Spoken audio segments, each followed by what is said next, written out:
So, good morning, good afternoon, good evening, good night, whenever you listen to this. This is Matthew Bailey alongside my critic and partner in crime, Carl Medina.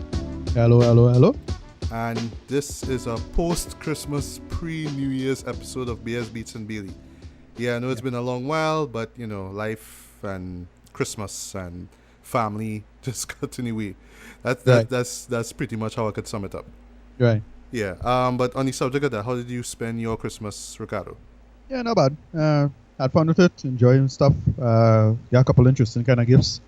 And yeah, I actually, well, I'll tell you this, probably tell you this off the air, but I actually get a proper ending to the book I was writing. So, well, cool, an ending. Cool. Well, I'm glad that the Christmas didn't get in the way of your brainstorming, if you will, or the writing process. Yeah, I got a decent ending. So I don't like it because it kind of undermines a theme of the book. But whatever, I'll talk to you about that.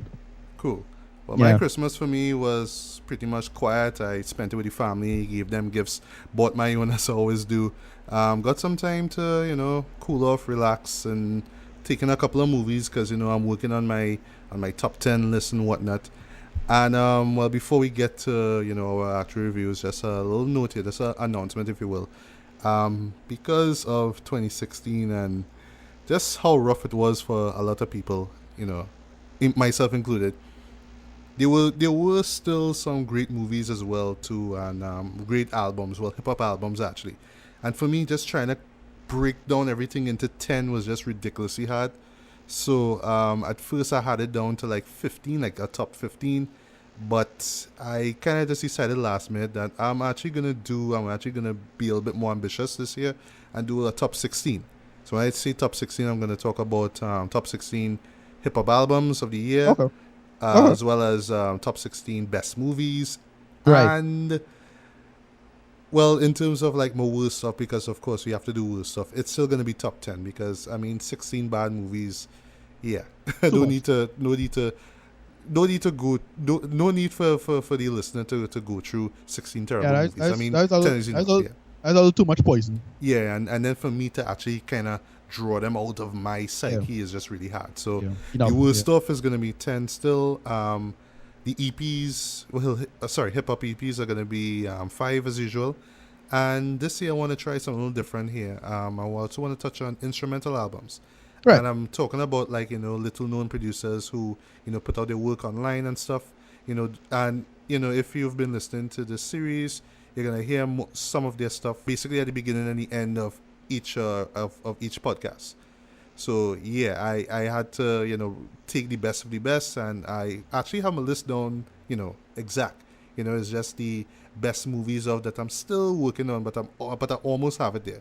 Same thing for the hip hop albums as well too. But like I said, this year, crappy as it was, still gave us some great movies and some great albums, and just breaking it down into a top 10 list is just hard, man. It just doesn't make any sense. So out with the old in with the new, let me just try something different for once. So, yeah, top 16, you can look forward to those in the next episode.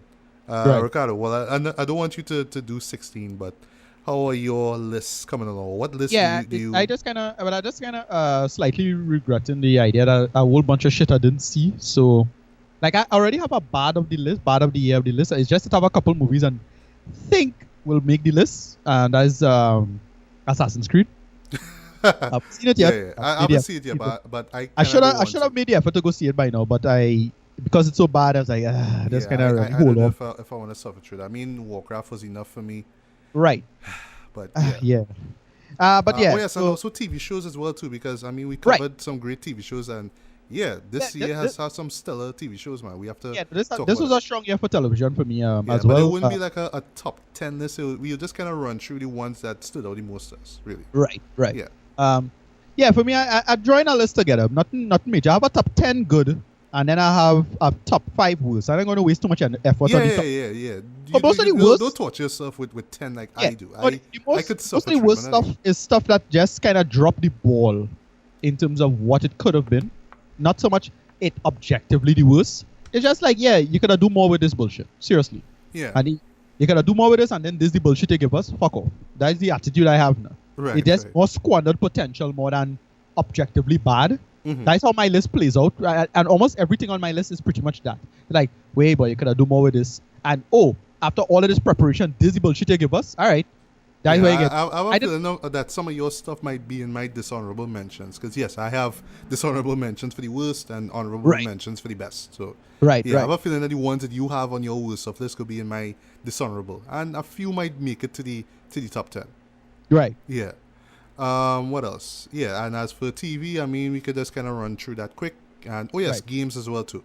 I know you've played some games, and I haven't because... Yeah, it had a good few games I didn't really got into that I really, really enjoyed and liked for this year.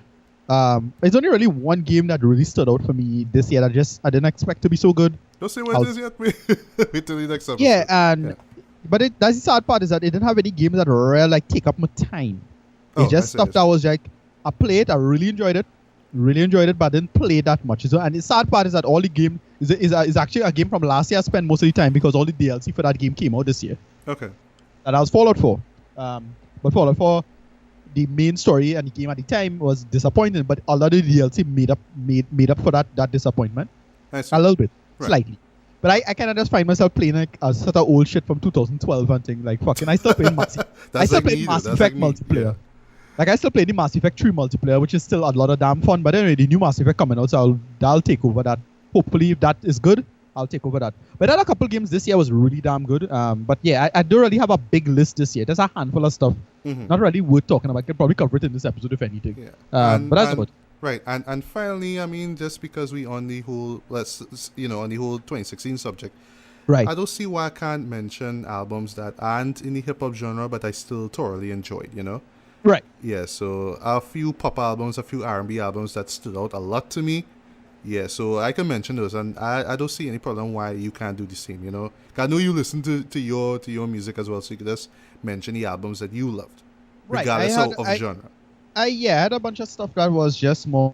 The sad part is a lot of stuff I just catch up with. I didn't just miss at the time that came out. But I have shit that I really like, but it's from 2014 and 2015. But I just catch up with this. You still listen to it. That's me too. Like, I would have my list and put it out, but I would discover an album rediscover an album that I probably listened to before and I didn't care and it didn't make the list. But then when I listen to it again, it's like, I need to add it in.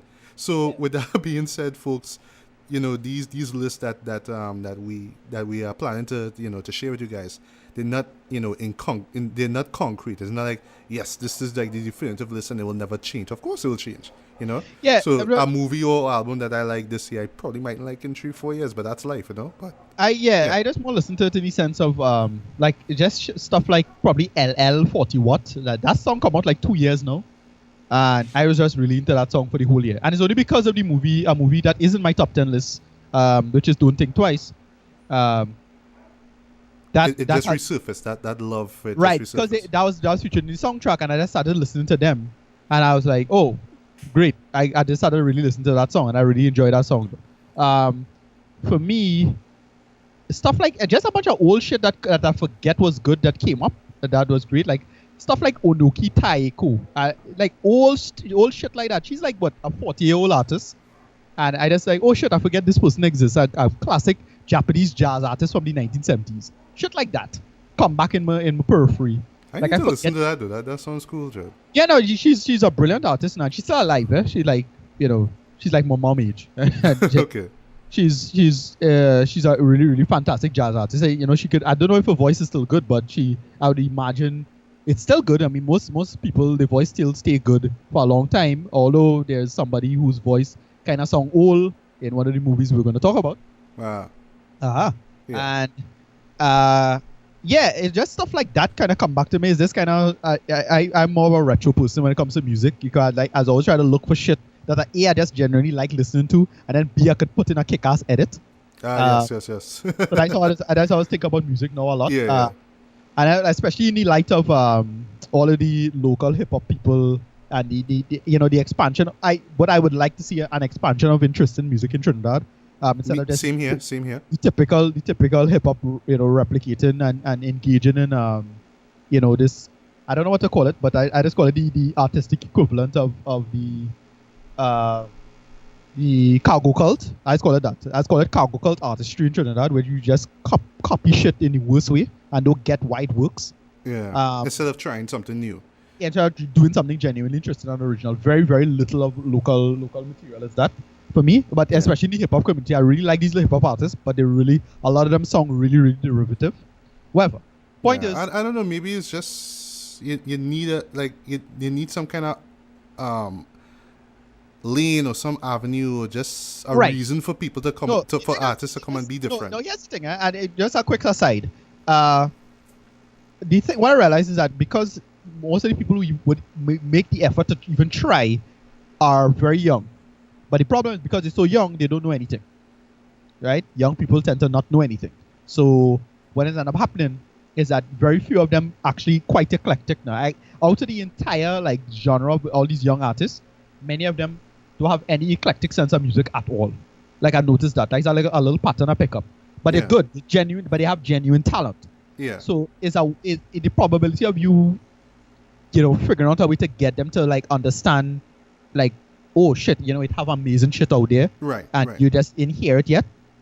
That is the thing you have to play a game with now. Yeah. And the sad part is that most young people just don't have the time to focus on that. That's true. But what I would say is sadly, here's the problem. Yeah, sorry. What I have a problem with is that older artists who should know better, Marshall, yes, should make the effort to push for that now. And many of them don't really do anything like that. And I have a big problem with that. True. It's one thing if younger artists not into that, especially the hip-hop community, because we have a kick-ass hip-hop community in Trinidad. I'm not denying that. There's some great people. This guy, I know colleagues of yours did a little short film for a local artist called St. Anne's. Yes. Whose mixtape I heard and I enjoy. Right. It's available on DatPiff. So and he released a little short film involving two old colleagues of yours, who did the film for him. And we're not going to say the name, but just look it up. St. Anne's, he did a nice little 7-minute short film involving one of his best songs. It was this is local talent. This great shit, amazing stuff. Yeah. So we could tap into that. And my attitude is just we need to break the paradigm of the cargo cult problem. Yeah. Which is just copying American shit and then saying you had to make money. Exactly. And I get it. We had to make money. I ain't saying no, but at the same time, you had to figure out a way to find our room to do something to think. Anyway, I wasted too much time. Well, what I would say, because I really do want to bring this point up in the next episode, but as we on this subject, we'll get to the movie review story. The thing is that once upon a time we had BT, Rhapsody, and all that kind of stuff. Right. And at the time, I was exposed to alternative hip hop. All the time I thought hip hop was just all about Biggie and Tupac and all that kind of stuff. And then as soon as I watched Rhapsody, I learned of Mos Def and Talib Kweli and other artists that weren't doing weren't following this particular pattern. Commercial rap now. There was different forms, different styles. But now that you don't see that stuff on anymore. And you could argue MTV Jams don't really so much push the alternative hip-hop route. They more focus on indie artists that pretty much sound the same like what you hear on radio, except that they kind of do things a little differently.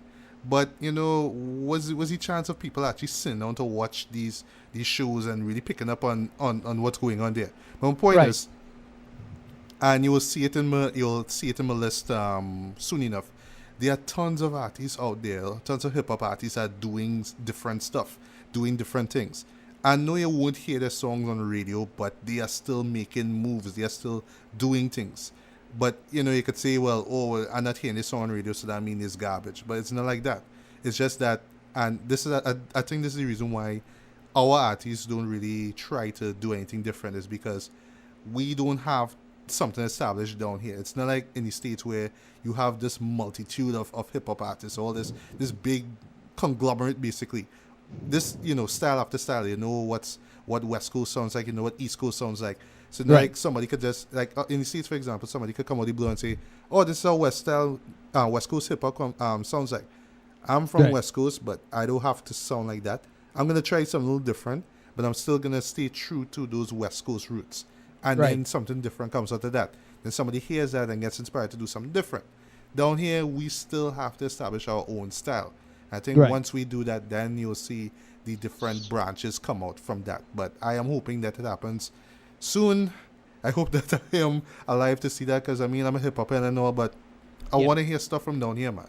I wanna, like I love the American stuff, but of course I'm rooting for the Trini artists out there to do their thing, but I want them to do something a little different, not just sound like every rapper that you hear on the radio. Right. Just saying. That's Martin. Anyway, there's a quick little aside we get into. Yeah, but like I say, something I don't want to get to with the next review. But I could definitely say this much though with Melissa, you're guaranteed to see some variety, some artists that you may have heard of, some artists that you never heard of, and I'll basically kind of run down why they stood out to me, why they were so different, why you should give their music a listen. It's not a whole top 10 of just future wannabes. It's all these different artists that you can expect. In my opinion, like I don't mean to insult people. I have people who are genuine talent in this. I don't want to call it subgenre of rap music, but trap music. Trap music, yeah, that's what it's called. Trap music is a little cancerous. Have a cancerous element to it where people just don't want to even try. They think it's just an easy money. But and Futures is feeling that now. Look at what happened with Designer. He feels that hard now. Exactly. Panda was a bigger hit than what anything he did. And every other stuff that Future did this year. Yeah, it's a little cancerous. It's a problem, and I don't know.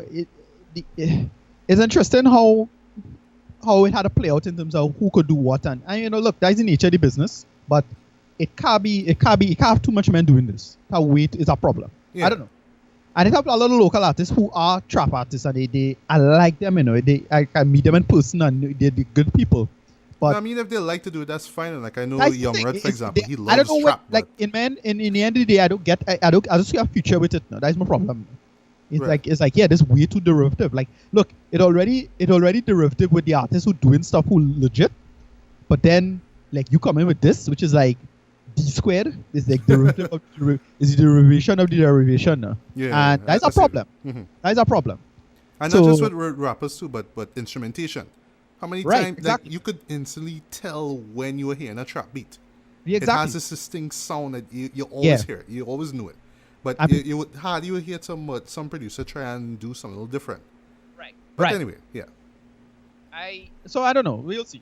Yeah. So 2017, I have some interesting plans involving local rappers. I'm gonna try to put out a video with one of them. Maybe I have something working out in the pipeline. So we'll see. All right. Well, I'm hoping that some of these rappers actually decide to put out mixtapes or albums or EPs, something I could listen to and could spread around and get buzz and get them recognition, man. They need to get the music out there. Right. Yeah. All right, but moving along from music, we'll get to music with the next episode, to movies. So today we're going to talk about 4 movies. First off, Nocturnal Animals, directed by Tom Ford. Right. Elle, E-L-L-E, which is directed by legendary director Paul Verhoeven. Okay.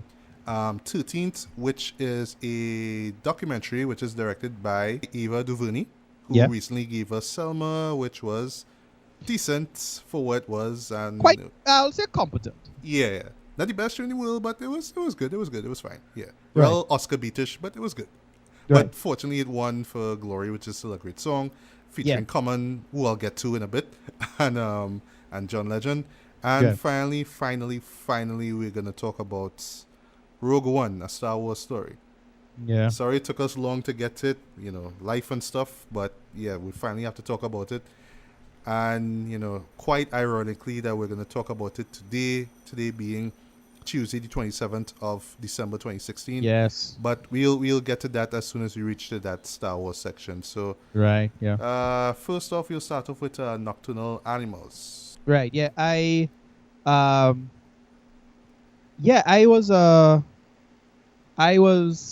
see this. I should have made the effort to go see it. I didn't take the time, sorry. So you'll have to review this. Shame on you, haha. Shame on me, yes. Shame. Just ring the bell. Shame.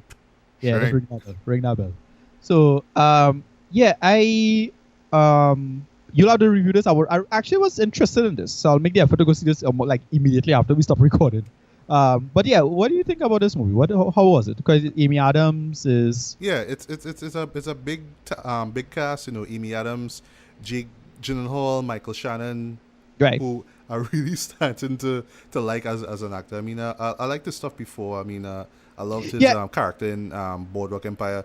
But I don't know, it's just with the since that movie ended, and since he got back into movies, I really started to appreciate him as a great actor. He had the face done already, that sort of grim face. So I don't know, just something about him, but. Yeah, almost everything Michael Shannon has been in, I like. And what I appreciate about him as an actor is that he gives young and smaller directors a chance. So you'll find himself in a movie with them. Yes.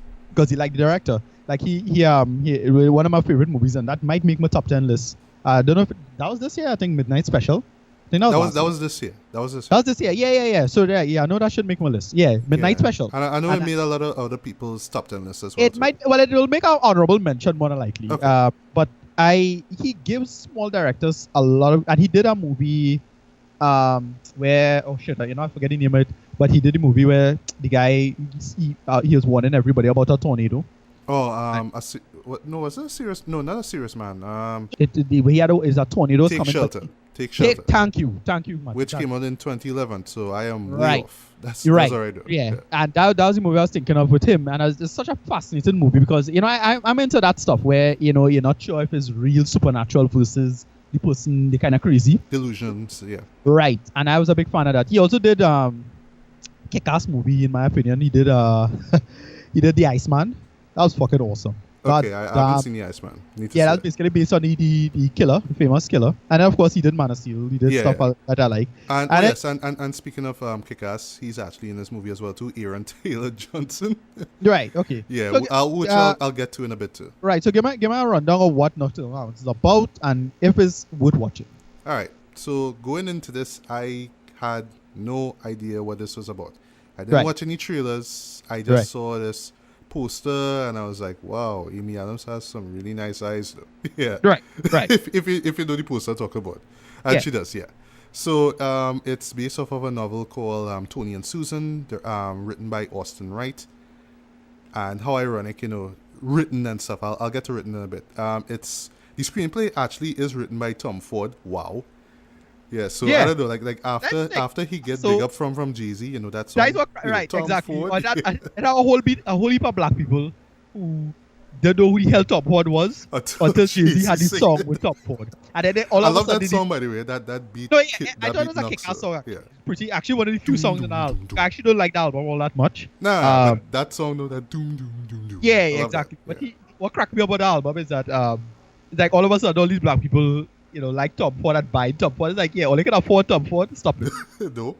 Just stop it. Yeah. Like if you go to this online store, it's like some expensive ass shit, Like, Tom Ford is like on the next level. Like, who do you care? It did FUBU, Yeah. Come on, guys. Whatever. Right. So he did the screenplay, he co-produced it, and like I said before, he directed it.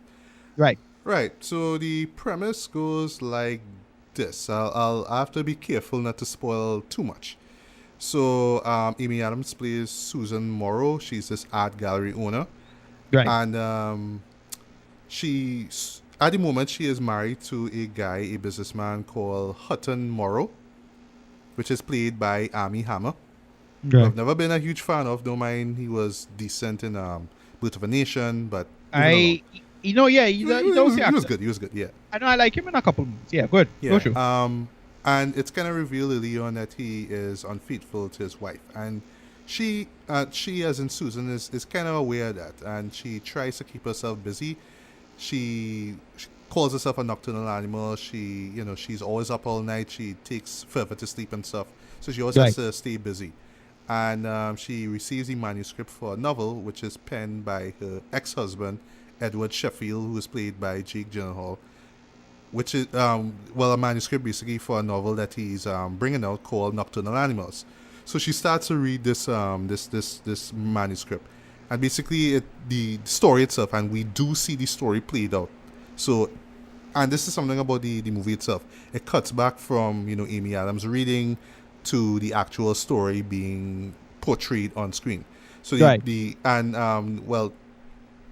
story is centered on a guy called Tony Hastings, who in these sections of the movie is played by Jake Gyllenhaal again.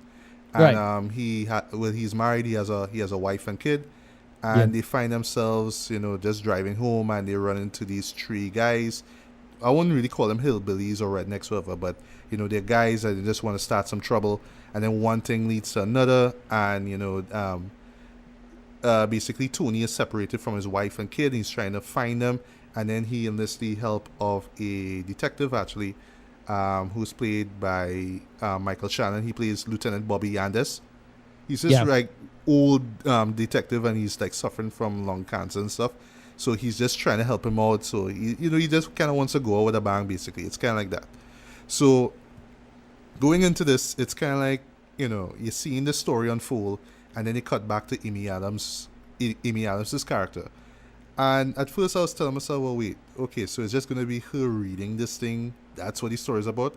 But then actually, no, it slowly reveals that, what's going on with the character in the story kind of relates to her. And the reason being is, like I said before, Edward, well, the author of Nocturnal Animals, is Susan's ex-husband.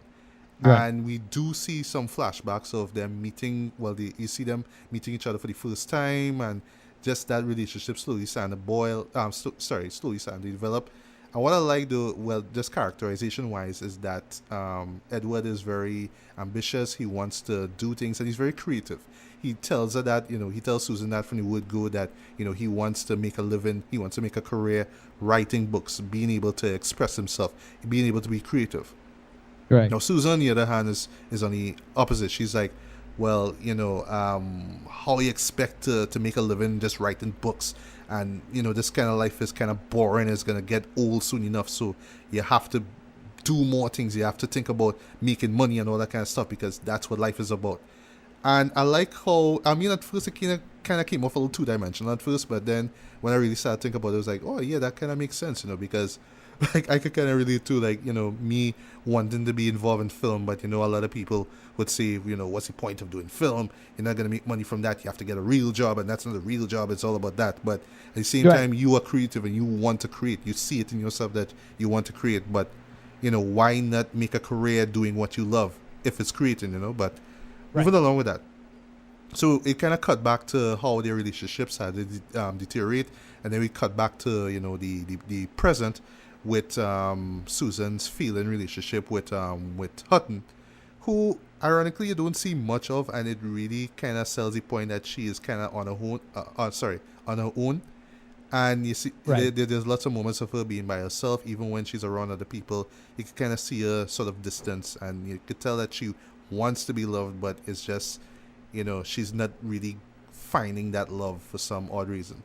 And it just keeps cutting back and forth, like I said, between the story and what's going on with her life. And what makes the show kind of interesting is that she becomes more and more intrigued by this manuscript. She wants to learn more. And it's only within the end that we kind of realize why she got that manuscript in the first place. Right. And just that reveal in the end, well, sort of like nearing the end of the movie, works for what they're going for, but I know a lot of people might look at like when I saw it for the first time, I was like, okay, that's it. All right. That's the point you try to make there. Okay, all right. So what was the need of this elaborate story that we needed to see about revenge and stuff? Yeah. So there's this whole revenge thing that goes on in the story, and Michael Shannon's character gets himself involved in Tony's revenge scheme and whatnot. But that's all I'll say about that. But yeah, basically, what I would say, technically, like from a directing perspective, it was well done. It was well shot. Tom Ford, I didn't even know it was him I didn't even know that he directed this thing until the very end. I was like, wow, okay, Tom Ford. Okay, yeah, wow, I knew he was directing because it get decent buzz at TIFF, and I was like, okay, but I didn't know he was like a director. I had no idea. I think he did one film before this. All right, he actually did a show called A Single Man, which came out in 2009, which I never saw. That was it. This British actor, and it's about a gay Colin Firth, right? A gay actor, gay guy, and he was in. It was cool. I remember seeing that. I remember really enjoying that actually. All right. Pretty damn good story, interesting character. Basically a cool character piece. No? Yeah. I can't remember. It seemed to be. Well, I think he's gay in real life, so.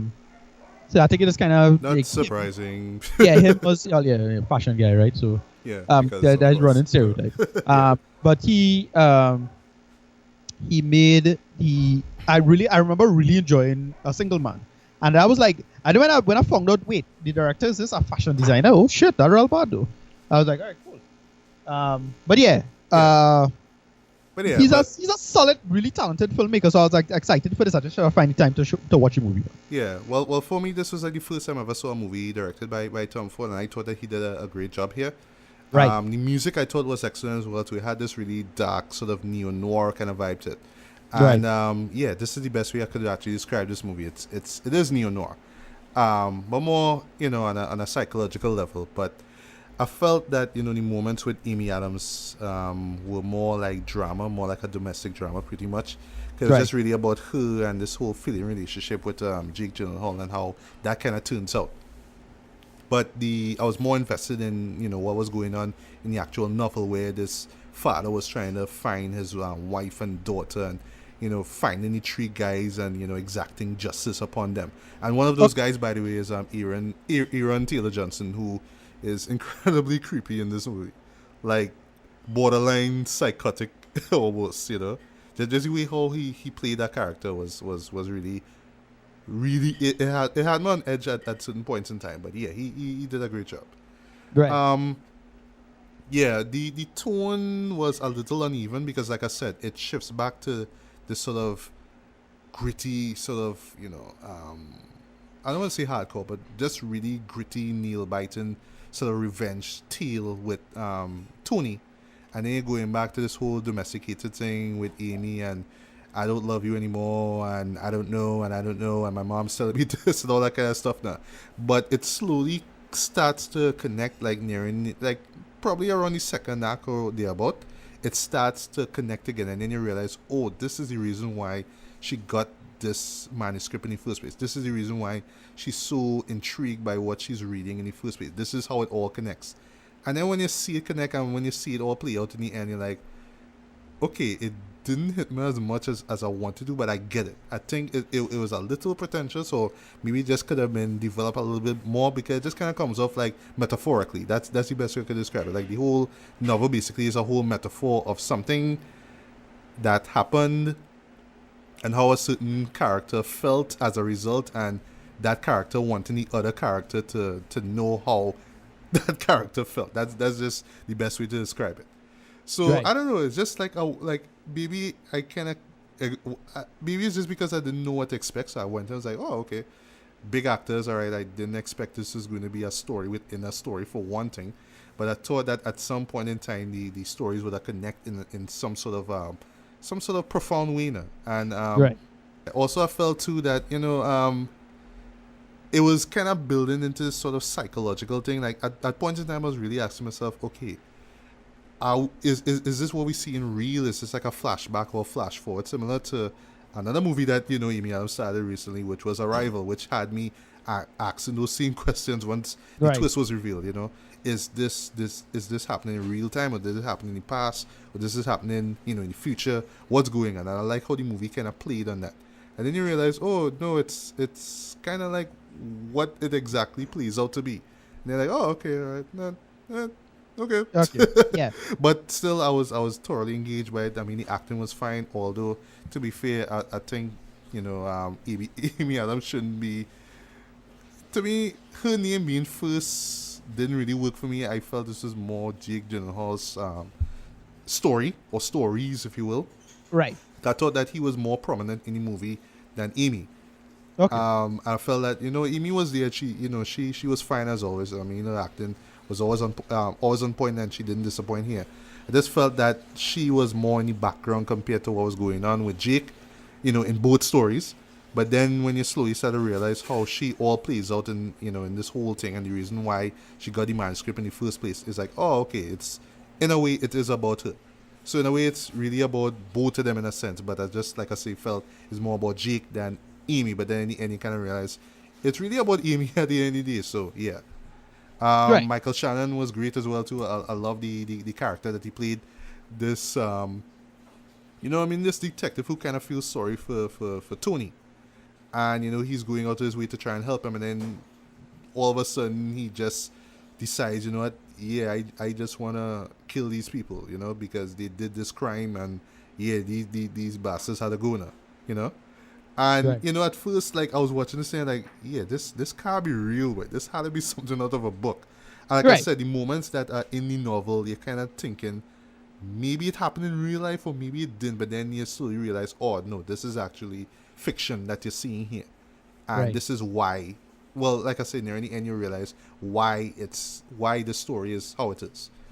But in closing, I would say like I wasn't totally blown away by it. I love the story within a story thing. I thought that it was, you know, I mean, it has been done before, but the way how they did it here, especially in this whole neo-noir vibe, it reminded me a lot like well, sorry, not the premise, but more or less the cinematography, because most of the story, the novel, takes place, I believe, is in West Texas. So I was just instantly thinking, Hello High Water. With spoiler alert, make it into the top 5. Top 10, yeah. Top 5 for sure. Top 5. Top 5. Yes, top 5. That was fucking hard. Yes. So I was watching that and I was feeling that grittiness, that that dustiness, that you know, that hardness. And then, you know, to go back to Amy Adams and, you know, what's going on with her, and, you know, her not trusting the husband, and then you as a viewer realizing that she's not really all that trustworthy either. You know, and because I mean, she did some bad stuff to Edward's character, to Edward, and they're like, oh my God, she actually do that, but that's harsh, but you know, so it's that kind of back and forth that they did it. In short, it's like telling two stories basically, but then they somehow try to link it together, and for the most part, it works. It's just that I don't know, maybe it's because maybe I just need to watch it again to fill in those extra blanks. But I felt that sometimes some things were left unanswered. But what else I could say?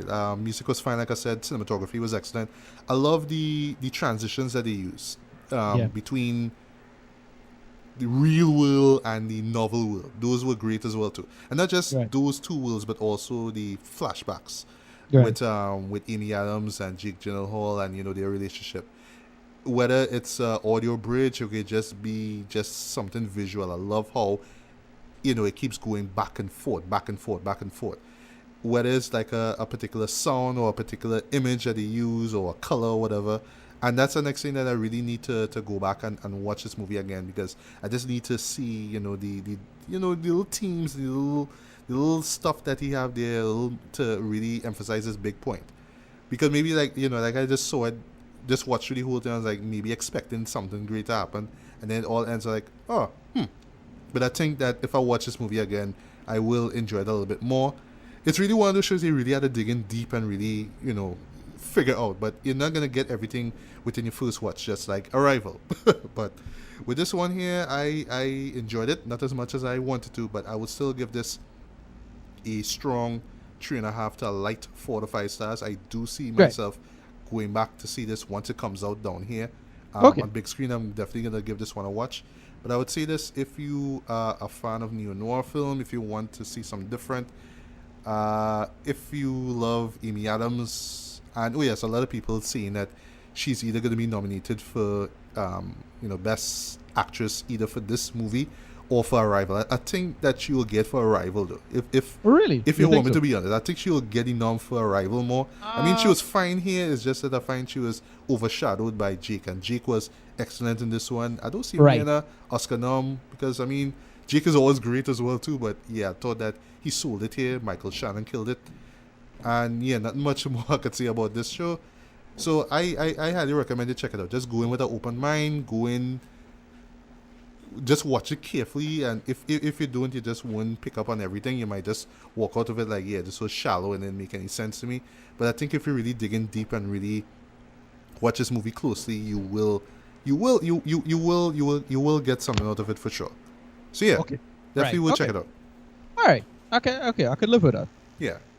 All right. So you move on from one neo-noir. I can't say neo-noir. From one psychological thriller to another one. Yeah, let me talk about Elle, man. Yeah, let's talk about Elle. Elle. Newest movie from Paul Verhoeven, who's made a name for himself with, tackling these rather controversial topics, really transgressive topics, but doing it in a very, very entertaining manner. Right. Case in point, like RoboCop, for example, 1987. The way how he touched on like, the media and violence and stuff by making this really over the top violent sci-fi action movie, which by the way, in retrospect, is ridiculously violent. But it's still a great movie. But that's like, I just think of not only that, but I just think of Starship Troopers, of course. Yes, Starship Troopers. What else? Basic Instinct. I think that was the one that put him in hot water, of course, because of the content in it. Pussy shot. Yes. And then he just followed that up with Showgirls, which is like one of the best so bad it's good movies. Yeah. That's the thing. This I find this surprised me because it didn't feel like a film in itself. Made by him. I know, yeah. It felt like something like Michael Haneke would have made. Right. Something that feels really slow, sort of like, okay, this is how each day in this character's life plays out. You're waiting for something to happen, and then boom, something happens unexpectedly. And the interesting thing about this one is that it's more like it felt like, to me, the person who was more like Verhoeven this year was Nicholas Winding Refn. Oh yes, NWR as he wants to be called now. he to me, his film this year, this was Neon Demon. Neon Demon, which that felt by the more way like is not on any of my lists. Sorry. Yeah, that felt more like Showgirls. It was just this kind of real strange, over the top acting. These side characters at this like. No, Showgirls was way more gratuitous. This one was. No, this like but trying it to had build the same. to something, but No, I find this was weird. This was so ridiculous and over the top. Anyway, this one was. It was Verhoeven without the flash. Verhoeven just played straight, I thought, and it's kind of without a filter, without like it's him just saying, all right, he's gonna talk about. He kind of read the apotheosis of his career with this one. For me, how I saw it when I was watching, I was thinking, and it took me a while to pick up. Wait, now this is a Verhoeven movie, and I was like, it's about humanity itself, 21st century humanity. It's about the main premise of the story is about rape. Right. Well, I just want to run through what it's about quickly. Yeah. So it's about this woman. The movie starts. Michelle LeBlanc. That's a name played by Isabelle Huppert. Right. She was pretty damn good in this, and she might get a nomination for this as well. Of course. Yeah. This movie This movie definitely had to get an Oscar nom, but continue. Right, and the movie more or less begins with her being raped. And it's just this sudden violence. Not expect though. That this sudden violent rape. Wow. You're not sure what's going on, and what it does a premise of, well, you have victims, but then the victims not so nice. So should you feel sorry for them?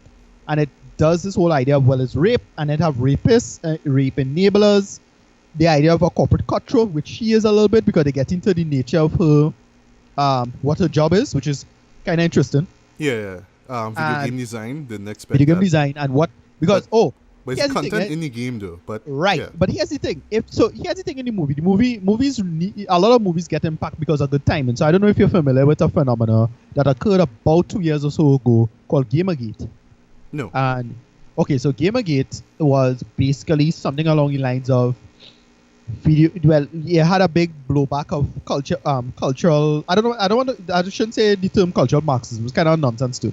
But the idea of feminism in video games and the idea of how characters should be treated, and then you have the attitude of people thinking there's a culture of corruption within video games, so it ended up manifesting into this weird cultural argument.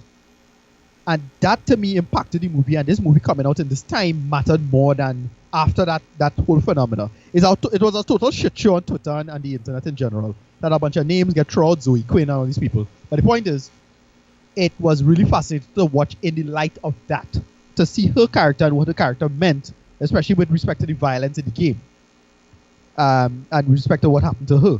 And that was really, really interesting. And yeah, again, it was really Verhoeven without a filter. It was basically corporate cutthroats, smug suburbanite culture. Think about that for a second. Kind of interesting. This idea of, well, nothing could ever happen to me. And, realizing that, no, humanity still goes on. Sorry.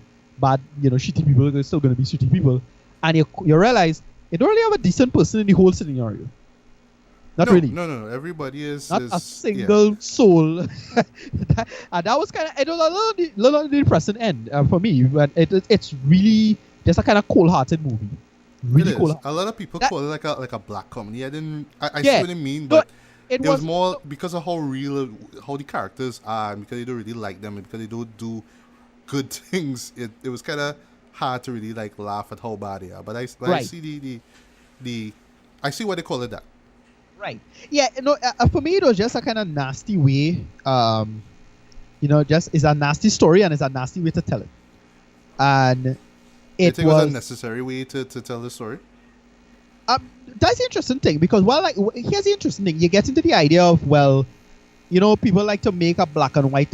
What it does is that you have gray morality, and then most people, especially people in the audience, most people will say, all right, well, I want to push it on one level and say, well, it's gray, but it's still based off of the idea of black and white.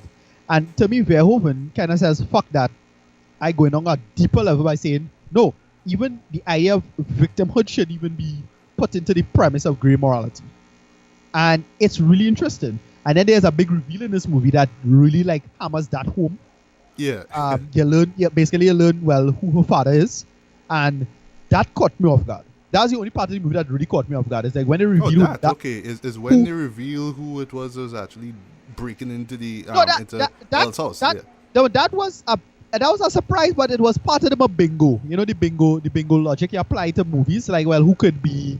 And usually, okay, I see what you mean. Yeah. And if you understand the real statistics behind rape, you realize most rapists are is people who the girl know. The woman know. Woman know the rapist most times, statistically. They did hint at it, but in a very heavy R-rated way. But right. I didn't expect but to me, the shocking part of the movie is how she handled this trauma. Yes. That's when they started to pick up. You start to pick up, wait, now something going wrong, and then you start to realize. That's how I started to realize, wait, this is what this movie is about. Is how you don't have to handle trauma in a certain way. Because a lesser movie would have say, well, she's a victim and she had to go through this thing and she's so brave and so on. So I realize. When you realize basically a Lifetime movie, which is not, which right, exactly. Is clean. And then when they reveal who her dad was, and it's like, oh shit, this real dread, dude, this is like a next level of foolishness, dude. And it goes pretty damn deep. It goes down another circle of hell, as I call it, where it's how to deal with trauma and what you think you should how you think you should deal with a person who you think is a victim. And you shouldn't really just jump to the situation. In this kind of way. That's how I think I'm sorry, I was about to say Haneke. How Verhoeven does this. It's kind of post-feminist in that way. And I was like, wow, this script is really damn smart, but it didn't pull me. Sorry.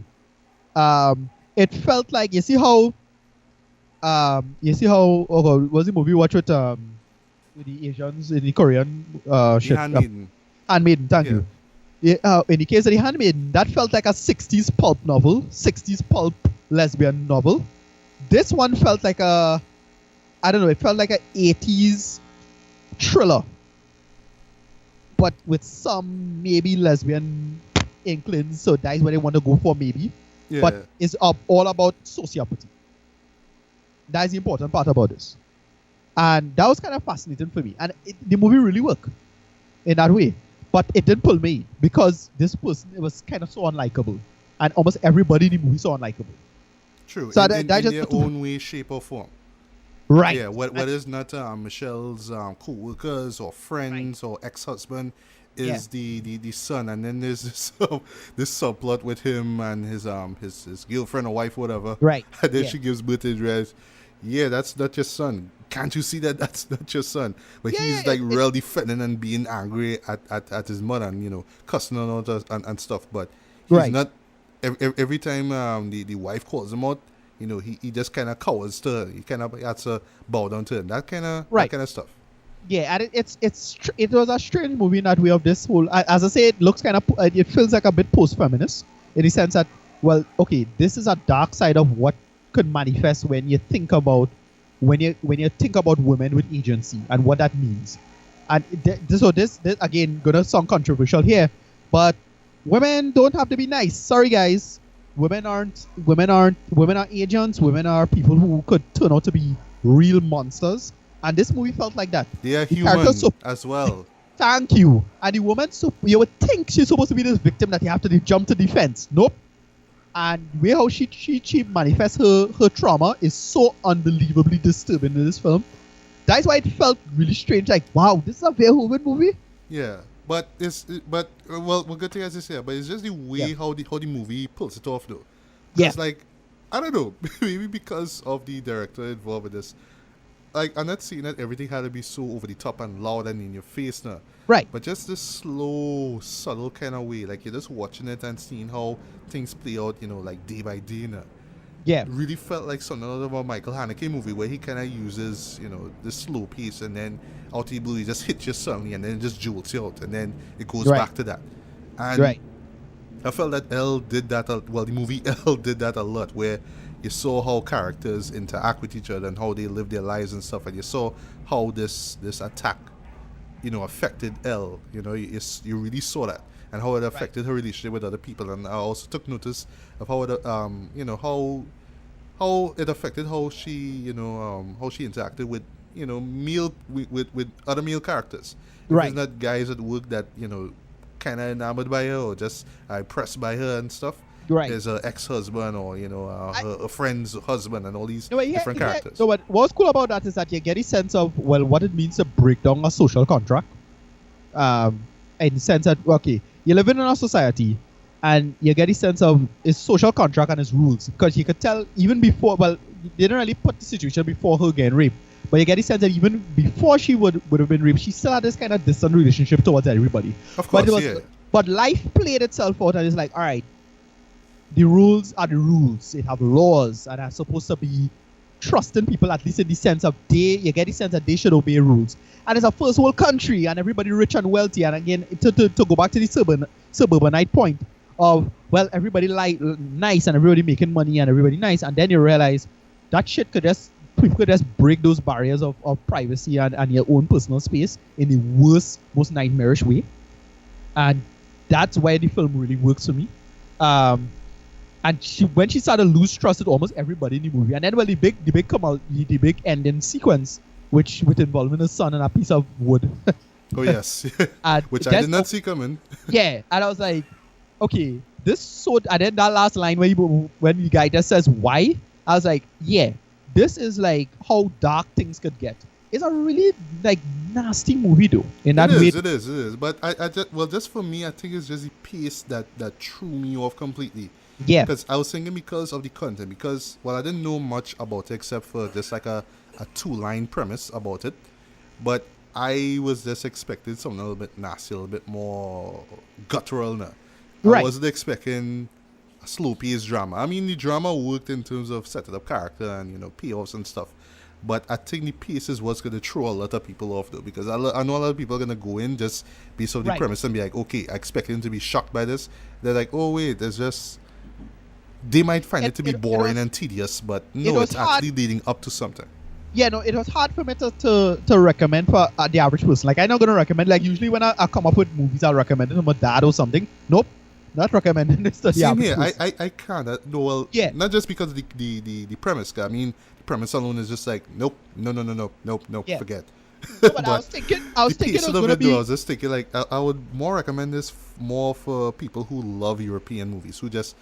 love the slow pace, who love the drama, who love interactions. But I was thinking off the top of my head, I was thinking it's going to be like Gone Girl now, where it's like, just so salacious and sultry and funny. Too, I was thinking about that. And I was like, but what I was thinking though is because Paul actually wanted to make this movie in the States now.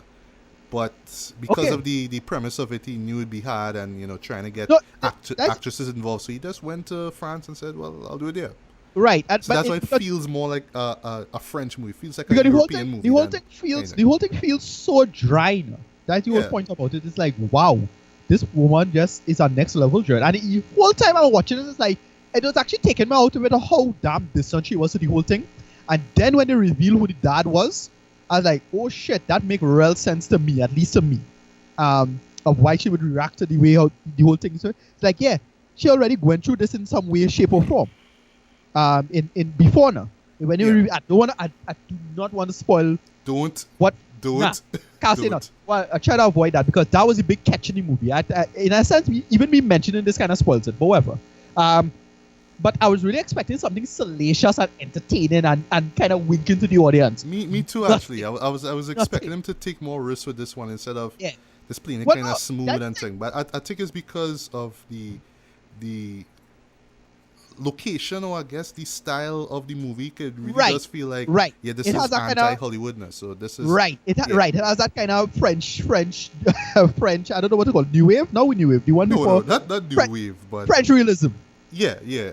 Right, and I was like, that's what I'm going to get from it. And I walk into it with none of that, and it was just it was unbelievably disturbing.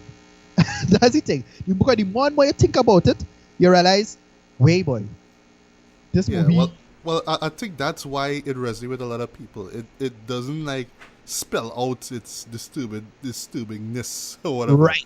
But you just had to look. You had to think about it. You had to dig in deep to really pick up on it.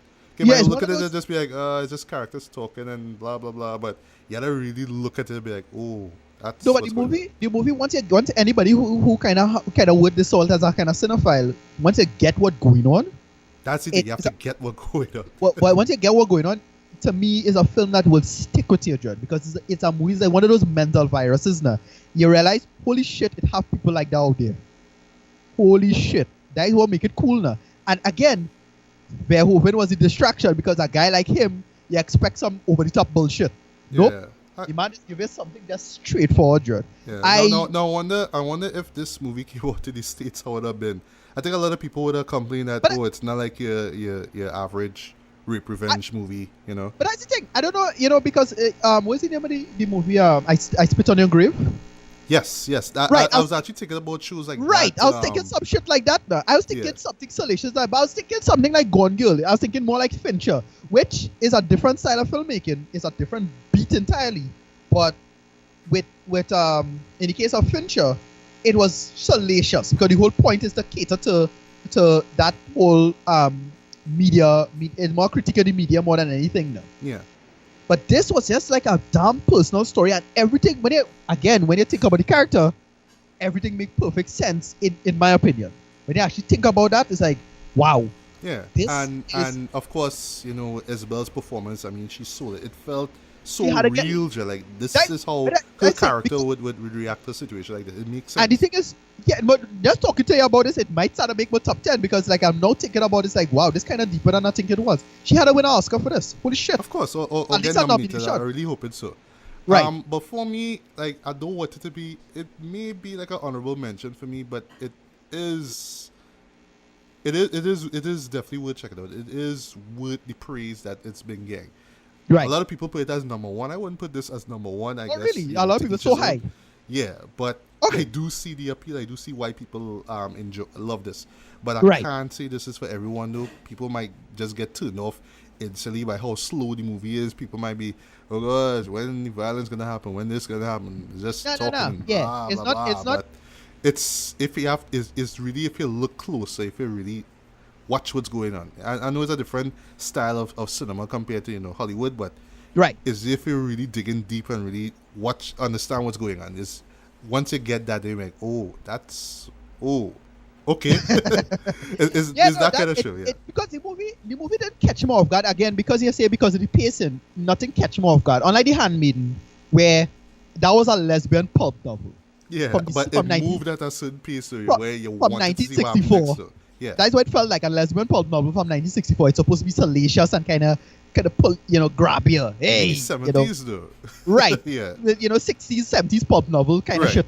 It's supposed to pull you in and hey, the third sex. This woman is so and so, blah blah blah. That bullshit.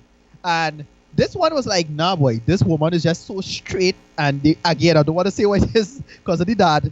And when you pick up what's going on, it's like, holy shit, this real bad dude. Yeah, and finally how she deals with the whole attack though was just, wow. I did not.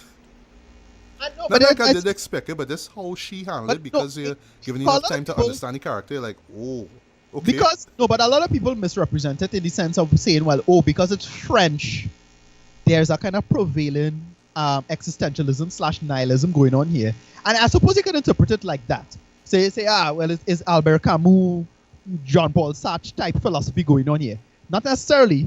It has more a stoic aspect to it, where there's a real moral indignation going on in it. That is the most important part of the movie for me. There's very real moral indignation going on with this character, with her character. But it's how it plays out is what makes it dangerous. And because of her character, And what, again, because of the dad, going back to the dad, because that's a big part of the movie for me. Well, for you, but for me, it was more about who the actual rapist was. That was right. That was the moment I was like, oh, okay. Yeah. Right, when they reveal, but when how she want to deal with the rapist in that sense, that is when it hit you. Wow, this is how to do like a revenge story in the most disturbing way. Like when they say I would say in a modern sense, it can't just be just grab some guns or a katana like Kill Bill and that's. No, but I think it's how damn cool the whole thing was. When they say revenge a dish best served cold, yeah, that's what they're fucking talking about. Like holy crap, they catch you off guard. What's the rating, Matthew? I would give this a very light 4 out of 5 stars. I mean, regardless of what I may think about the piece and all that, I still have to give credit where credit is due. I mean, Isabel Huppert, excellent. I do see her Oscar nomination. It works. If she wins, great. But maybe a Meryl Streep might win this year. Who knows? Next year, or maybe Amy Adams. But yes, this definitely have to get an Oscar nom. If not for Best Actress, definitely for Best Foreign Language Film. This had to get the nomination. I'll be so happy if this wins. Although I doubt this will go up against Handmaiden in the Academy Awards, but for international, maybe. For international film. Yeah, for foreign language. Who knows? Right. Yeah. But I always say is I don't love it as much as a lot of critics did. Okay. I do see why people love it so much, and But it's what is really one of those shows like with Nocturnal Animals. I really do need to watch over again. Like I think because going in expected, what you would expect from a film of this genre, but what I got was this French drama. I really done in this French way now. But maybe, like I say, maybe if I watch it over, I dig it deep, I will like it a lot more. Right. Maybe not by the end of the year, but throughout maybe when I go back to it at some point in time. But yeah, for the moment, light 4, I do see this maybe not as a top top 16, but really honorable mention for sure. But yeah, this is definitely one of the year's best foreign language films for sure. Right. Don't miss it. This one is a tricky one because as a recommendation, I can't give it higher than a Movie Town. Because it have a whole bunch of people that just not appreciate this movie in any workable way. Because even if, as I always say, most people think in terms of not only things in terms of error management, but it thinks in terms of terror management. And when you actually think about what this movie is about, it actually is super disturbing. But for me, I'm a guy that this movie is kind of right up my alley in that sense. And it was so shocking to come from Verhoeven. So for me personally, I have to give it an IMAX. Yay. Solid IMAX, because it's like, I would spend money going to see this movie. When I think about what I watched just now, I was like, this is real bad though. This is real damn cool. It is one of those movies that didn't really play to the audience in a straightforward way. It's not a thinking man's movie or any of that high level nonsense, It's just a movie that just played slow, and it just do it in terms of real life. Like, this horror revenge story might play out. That's what I was impressed by the most, but how real it felt. Yeah, that's the thing. I was like, and the more and more, and when you're watching things play out and how life have a way of distracting people who have indignation in the set. When it have people who have indignation in the soul, they have a slow burn to the life. Yeah. It have people like that out there. It have people who will just get vexed with you, shout you down and loud you up in one time. It have people who will just wait, dread. And this movie, you get a feeling from this woman, dread. And it's like, wow.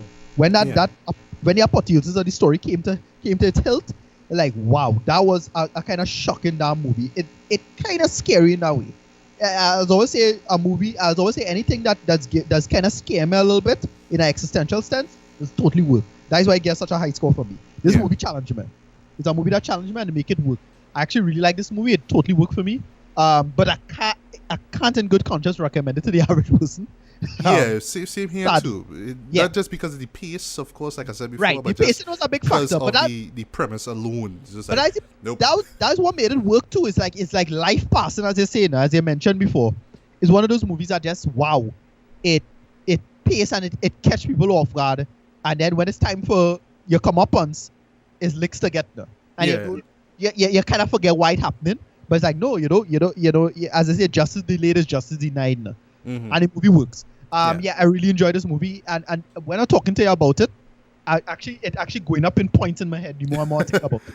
No, but the more I talk about it, the more we talk about this, the more I actually want to go back and watch this thing. Yeah, exactly. I want to give it a second look. So because I know there was stuff that I just missed now. But like I said, because I was expecting one thing and I got something totally different, something so anti-Hollywood, and I was like, okay. Right.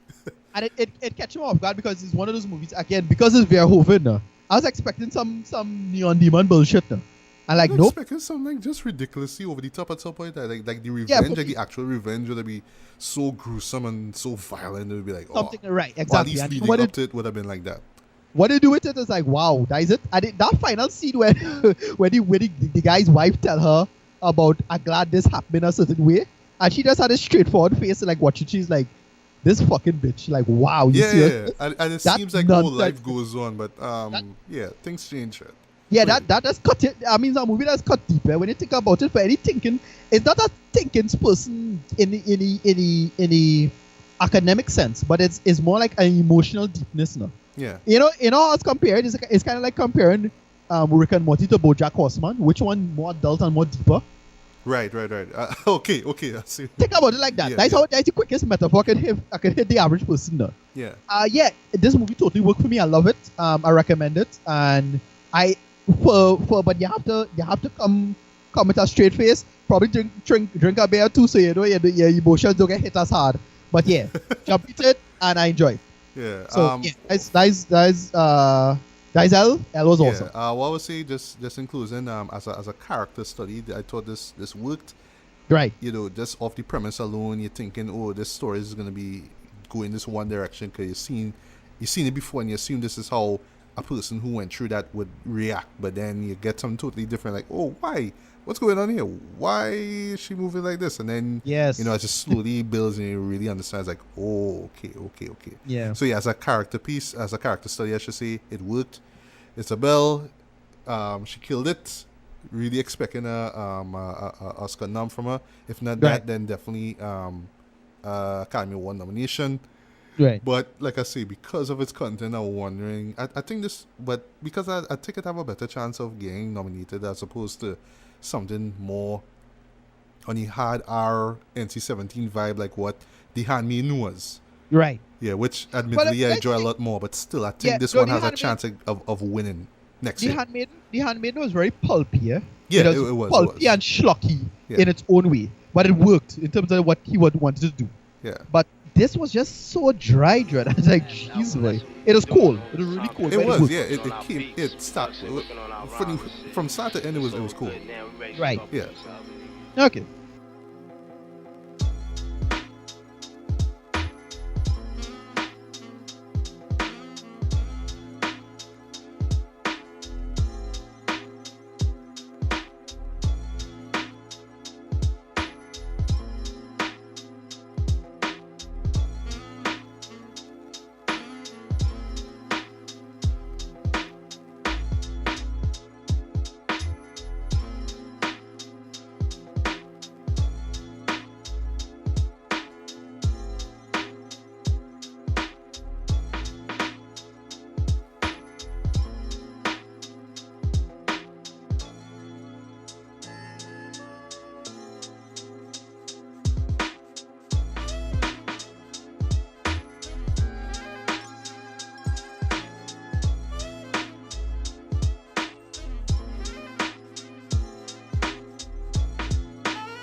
Right. So moving along from that, moving along, we're going to talk about 13th.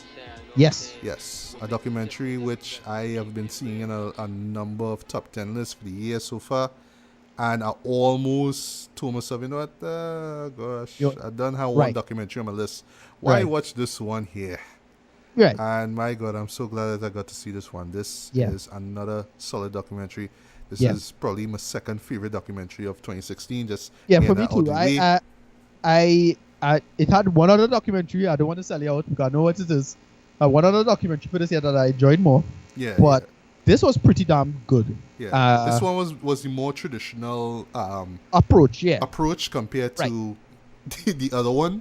Right. But, just off of the content and what they were seeing, and just the overall message and just what they were trying to address in this movie, I thought it worked excellently. Right. Just want to run down what it's about, pretty much. I know it's a big story, but if we could just kind of, in a nutshell, see what it's about.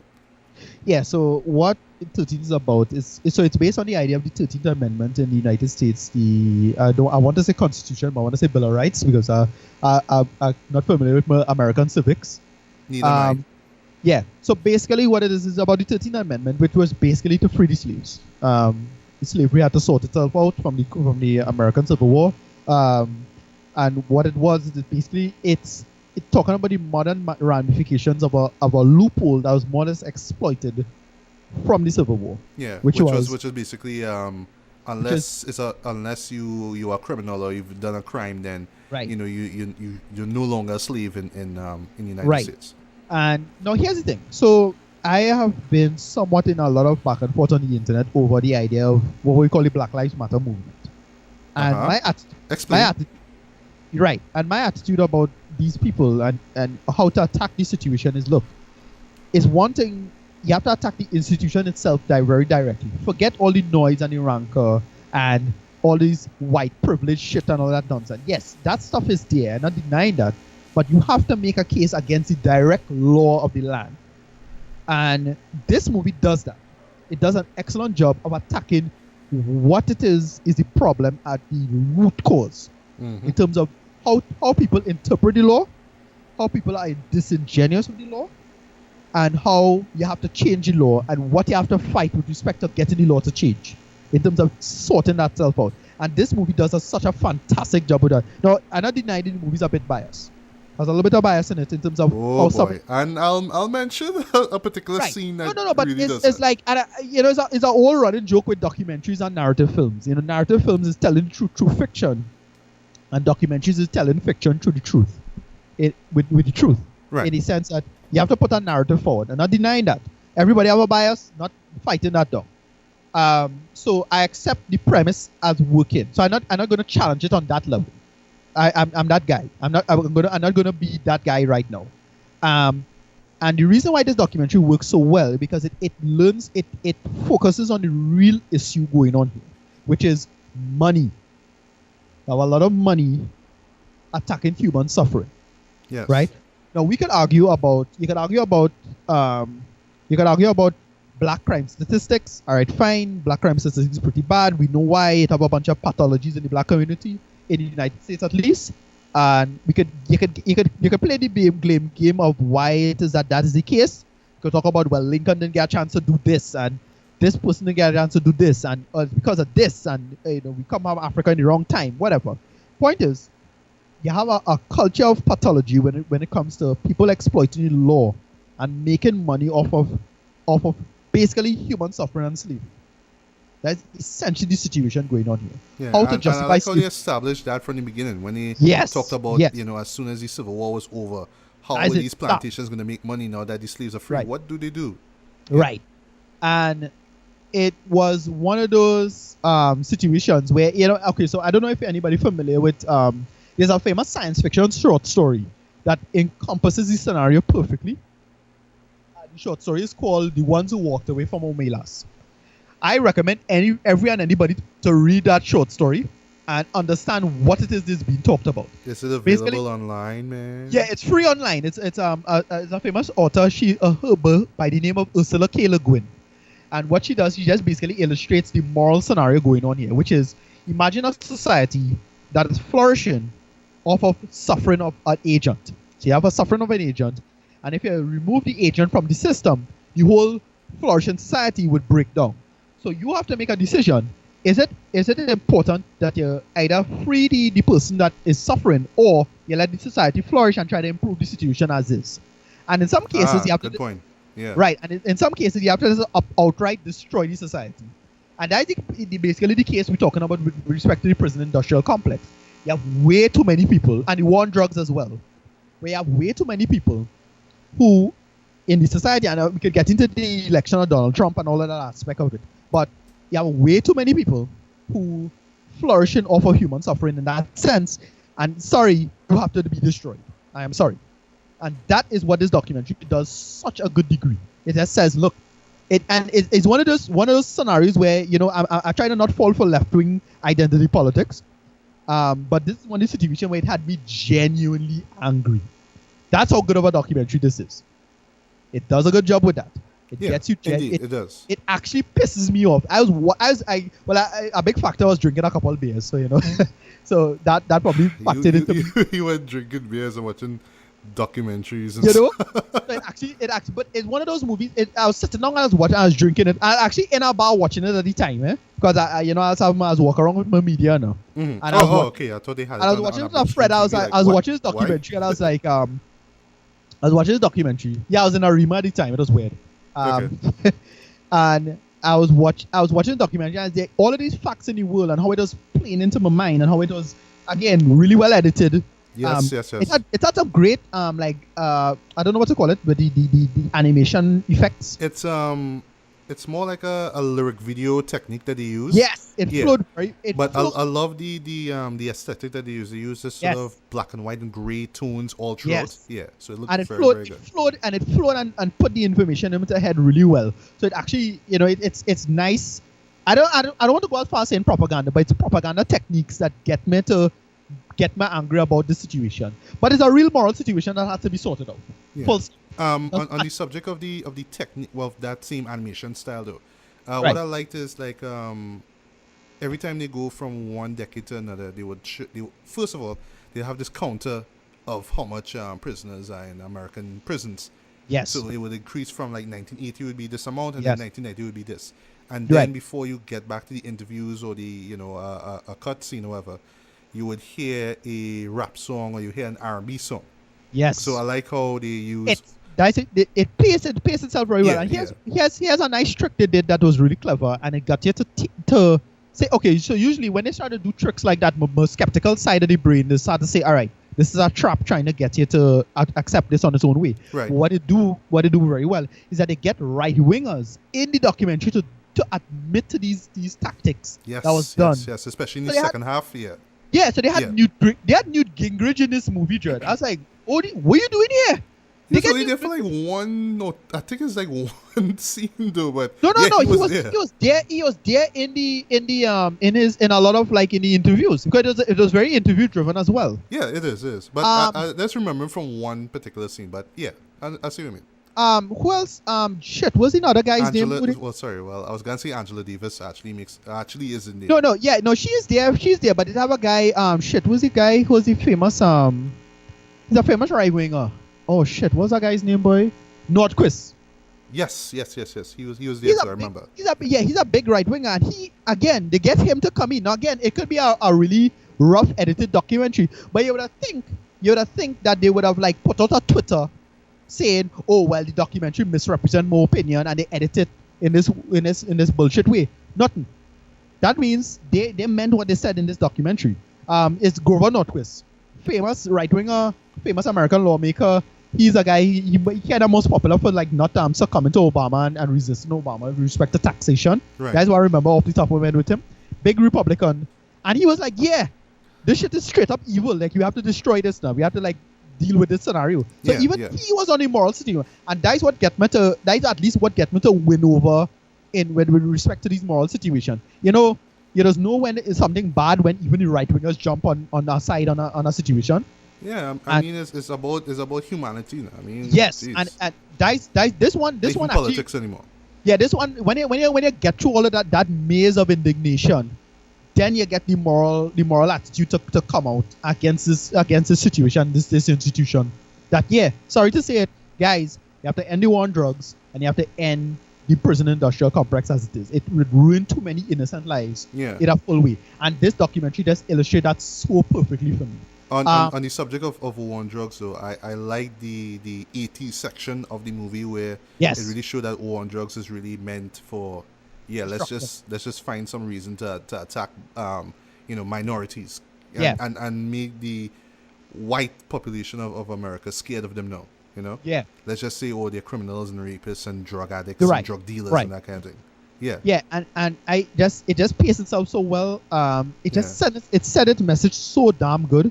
Yeah. Well, what would say though? Like, I love the history. You know, I love what they were addressing of. But it's when they hit the, and you see it right there, big and bold. That shot of Trayvon Martin, and they leave it. They leave that image up for like about 45 seconds. And that's the thing, when it really hit me there. But that's the thing, because of the Black Lives Matter thing, and I again on the internet when I argue with people, I actually find myself more on the conservative end of the matter, arguing against the Black Lives Matter people, because I think they make the case in such a kind of borderline disingenuous and dishonest way. But this documentary, it illustrates the moral case in how you're supposed to do this argument. It's not that I'm against the idea of Black Lives Matter. Of course not. That's not what I'm saying. I'm a black guy. My life matter. At least I think so, right? But just know what's really going on. Don't just jump on a bandwagon just because it's a black person. Yeah. Exactly. And that's how you had to attack the argument. And this documentary does an excellent job of that. Is the documentary biased? Of course. A little bit. Yeah. And I would say this one particular scene that really, really, really hit me in the guts though was where they were cutting back and forth from what Trump was saying at a recent rally. Right. And showing the shot of a guy from, I think it's from the 50s. Yes. Very good or early being pushed by white people and then cutting back and forth. Love that sequence. That sequence really hit my heart. And the thing is, all of that is part of the bias, because it's like, okay, Trump is a bullshitter. We're not sure how much he mean of that, but he's catering to that pathology. Yeah. That's kind of the problem with Trump now. Well, true, but the way how they present is almost like, they're saying Trump is supporting this secretly, and now we know. Yes, that's the whole point. Yeah. And I again, imagine that somebody like a director like DuVernay would agree with that, and most of the specifically the African American interviewees would agree with her too. Right. You know. And they did a great job with the part of the movie that got to me is the kid who committed suicide.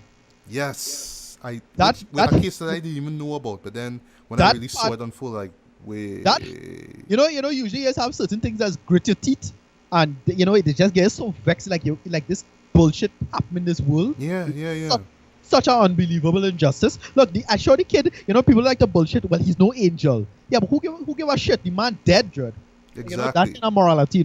He was let free, but that wasn't enough, man. Right. That wasn't enough. That is not. Yeah, exactly. That had nothing to do with the central point.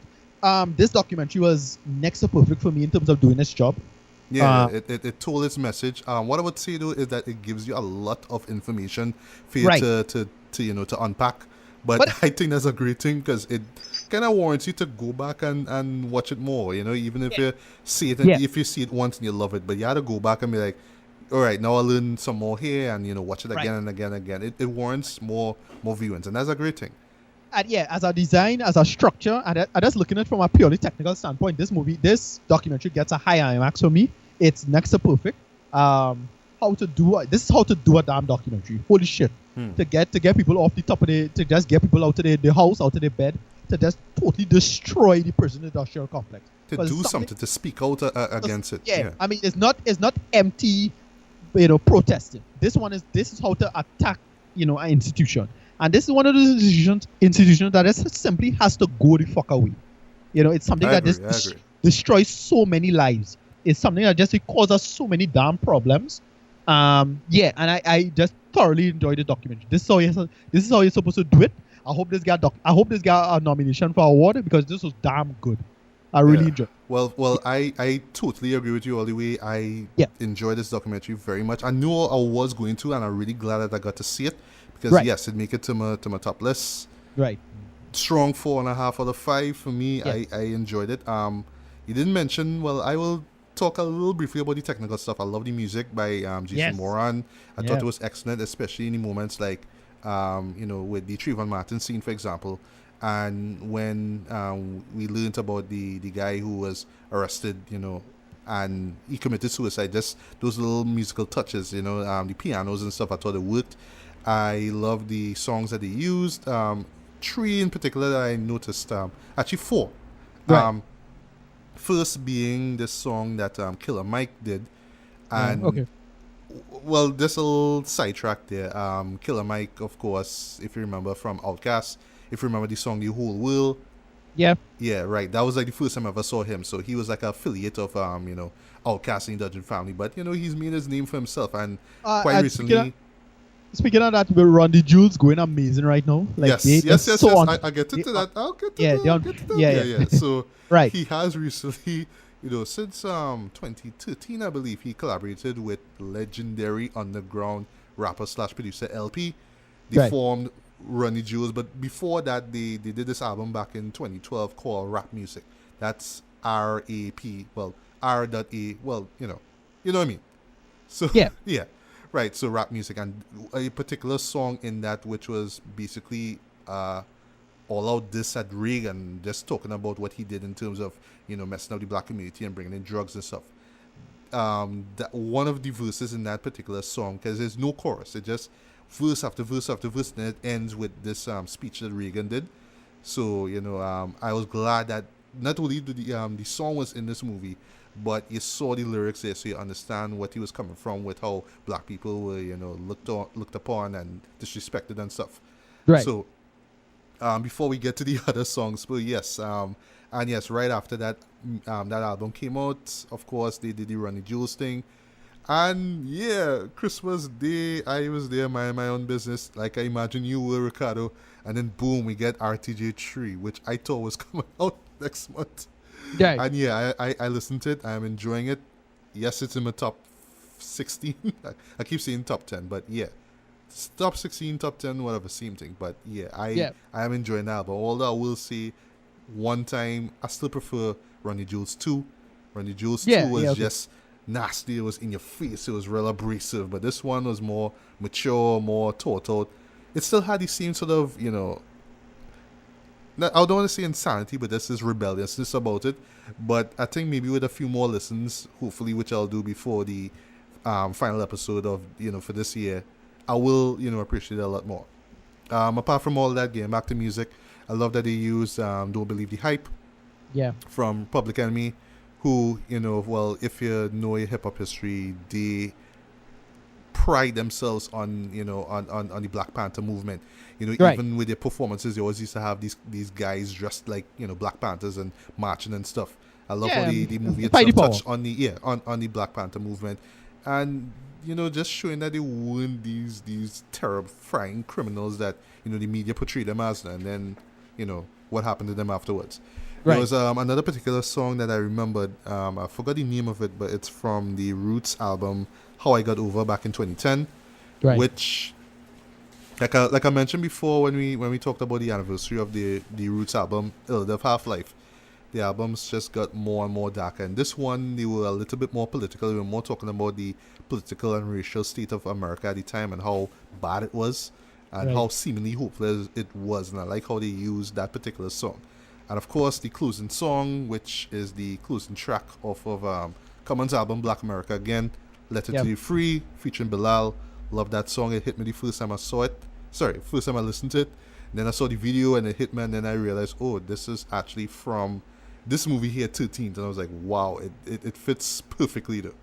And just the mere fact that it's, the second song that Common contributed to a movie from, Ava, it's not that surprising, but this song works, and I don't know if this will get nominated. I don't know, but yeah, it's a great song overall. But yeah, but other than that, though, strong 4.5. I thoroughly love this. I strongly recommend it. Anybody who've heard about this movie should definitely give this one a watch. It's 100 minutes long.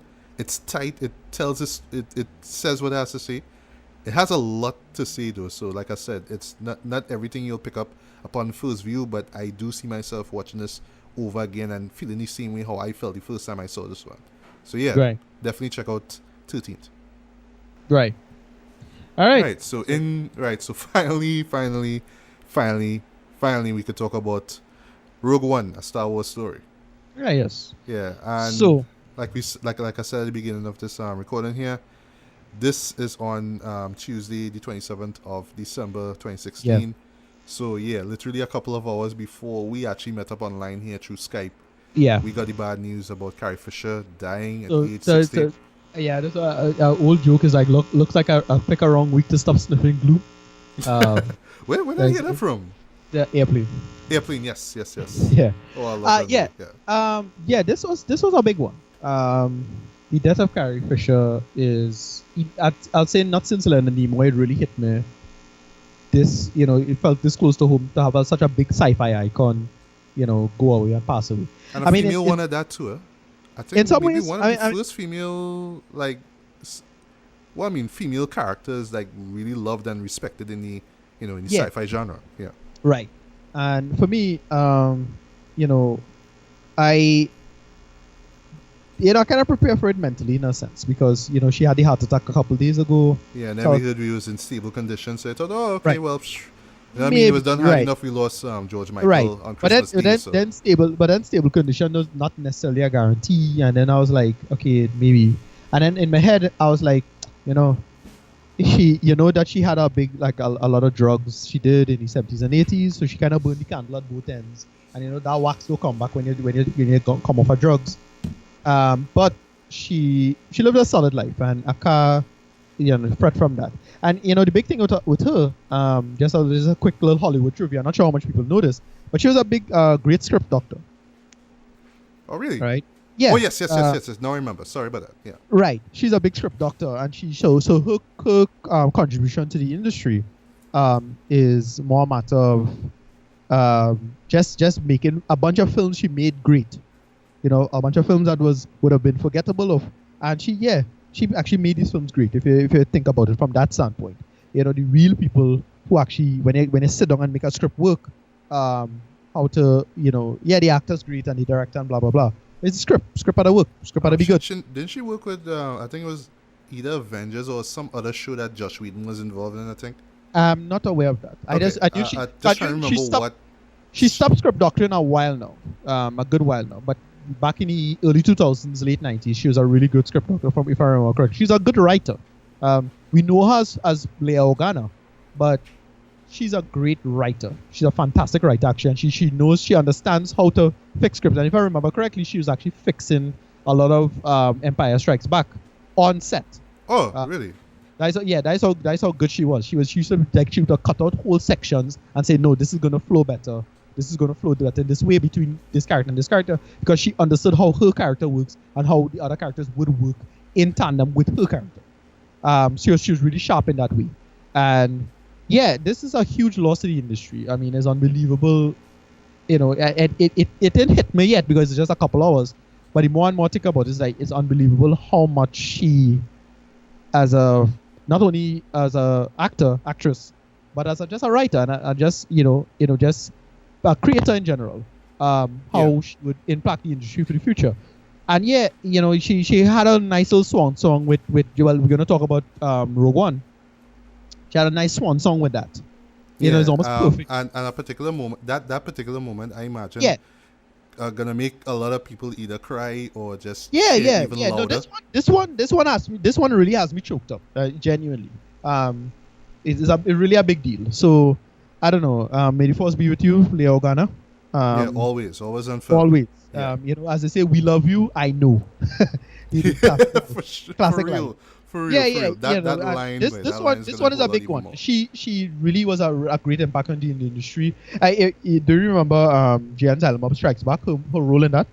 Yes, I remember really enjoying that movie. When she played this nun. She played a nun, and that whole thing involving cunnilingus. So it was really funny. Yeah, it made sense for her to be there because even right down to the font that they used for the title, it's all the Star Wars reference anyway. Star Wars, right? Yeah, exactly. This one is a big deal. So I don't know. The death of Carrie Fisher is a big deal. She will really genuinely be missed.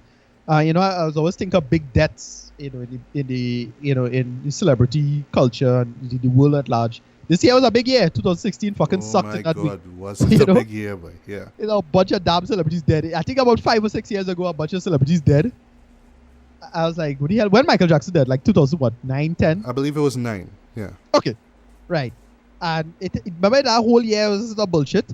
The late 90s had a bunch of celebrity deaths as well, if I remember correctly. 1997, I think, had a big year. I think Princess Diana died. Mother Teresa died. I know Biggie died March 9th. Biggie died, Biggie died. George Burns, a bunch of people.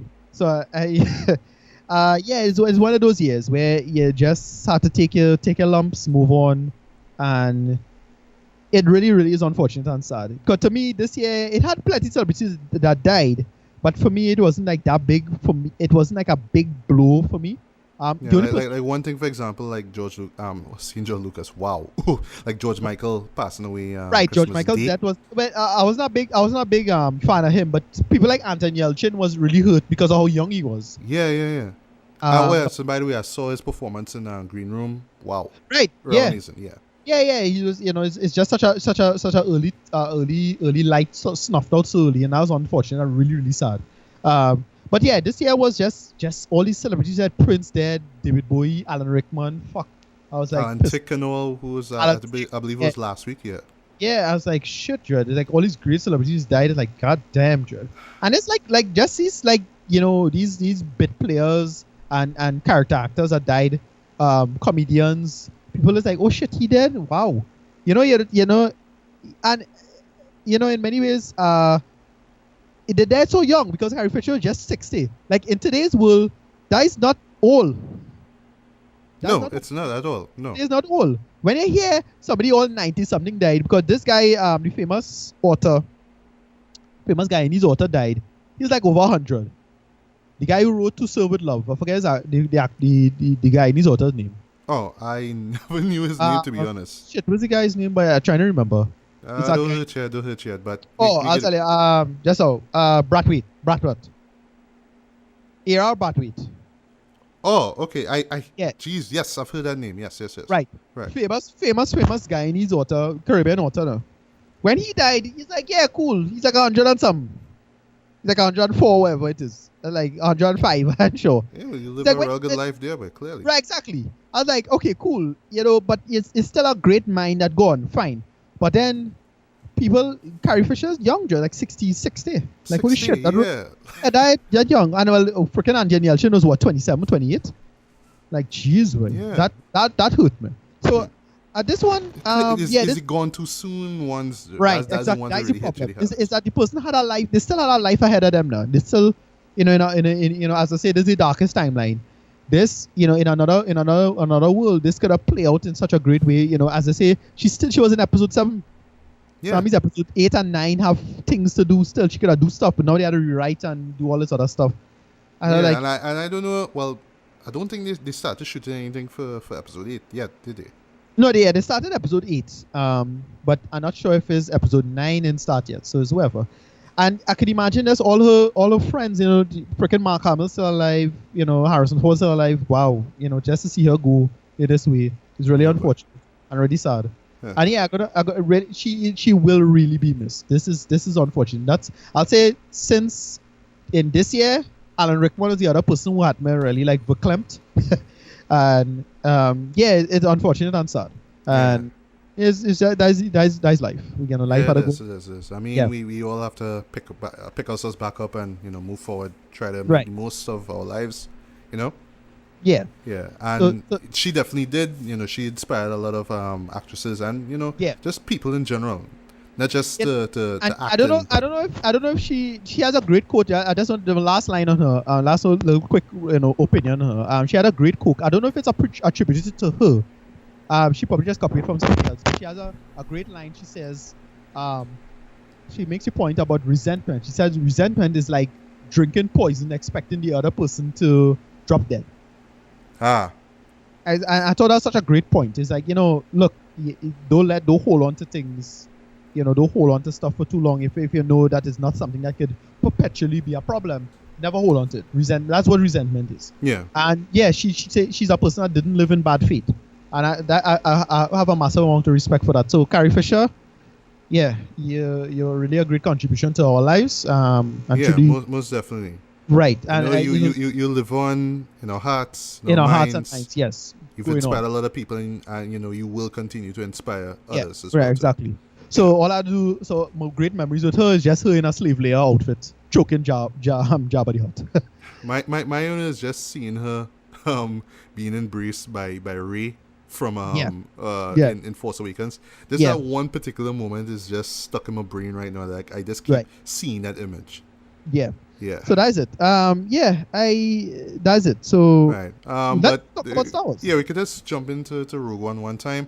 It's the first standalone film in the Star Wars cinematic universe. It's directed by Gareth Edwards, who quite recently brought out Godzilla. which I saw and I liked for what they were going for, but I felt that it felt really short. slow, and I'll say that movie had character problems, not so much concept problems. It just had character problems. Yeah, you didn't really care for anybody, whether it's Aaron Taylor Johnson they killed the characters that should not die. Oh gosh, Bryan Cranston, and we didn't get enough Godzilla. But even if that was the point, it just didn't work for me. But other than that, it was a good show to see on big screen. Haven't seen it again. Yeah, it was cool. Yeah. It was pretty cool. I thought it was okay. I didn't hate it. I get why some people might hate it, but I thought it worked. I don't say go as far as saying worked, but it was solid for its most part. I just waited for like a sequel. I know the sequel will be way better, but this one, the first movie felt like oh well, we're trying something. No, we're not too sure where we're gonna go. We're trying something. Okay, this work. Right, this didn't work. No, but we get in the new Kong movie, and I heard that's in the same universe. So yes, cool. yes. From what I know, that's in the same world. So great. So whatever. Yeah, we have something to build from. Yeah. Yeah. So apart from all that, no, sorry. It's set. It's never really stated how long right after the events of episode 3 Revenge of the Sith, but it does occur just right before the beginning of episode 4 A New Hope. It centers on the Death Star, one of the main players, one of the main people who were involved in its inception and creation, who just so happens to be the father of the heroine of this story, Jyn Erso, played by Felicity Jones. And she becomes part of this group of rebels who are given the task to go and try to acquire the plans to destroy the Death Star. Yeah. And just before we get into our reviews, what I like is that this movie here pretty much explains that whole, just the whole joke about the fourth movie. Oh, how come it was so easy to destroy the Death Star? Right. This movie kind of explains why. Explains that quite well. Yeah. Why does it feel safe? And so Jyn, and there's other people involved. So we have Diego Luna, we have Donnie Yen, we have Riz Ahmed, Alan Tudyk. Yep. Yeah. As the voice of yes. Who's the who's the voice of the best character hands on the whole show, K2SO. K2. Yeah. And also we have Forrest Whitaker, who plays this character from Star Wars Rebels, which I've never seen. Well, actually, he was in the character was in Clone Wars as well. Huh? Okay, the series. I never watched Clone Wars or Rebels. Right. You see, right after Jendi Tartakovsky. Forgive me if not Jendi Tartakovsky's Clone Wars. I know the other one, the crappier animation. So I skipped Clone Wars and I skipped Rebels because I felt that it was going to be a repeat of Clone Wars. So Clone Wars I don't care for, but I like Rebels. Rebels is solid. All right. Rebels is okay business. Okay, so it's worth checking out. Yeah, it's not bad. It's not bad at all. I mean, if you're into it, you're into it. I mean, but it's okay. I actually recommend it. Okay. All right. Yeah. And from the word go, this movie goes out of its way to establish that this is not going to be your average Star Wars movie. So you're not going to get the adventurous music, and it's not going to be an adventure. This is more like a war film. This is more like gritty, down to earth kind of battles basically. So it's putting the war in Star Wars basically. Yeah. And that concept coming from Disney of all people. Disney owns the rights now to this franchise. Right. It was a huge risk, because this is right after Force Awakens, which came out last year. Right. Literally. So just that transition from straight up adventure / nostalgia beat to being something new and different while staying true to the original would have been a huge risk, I could imagine. But did it pay off? Ricardo, what you thought?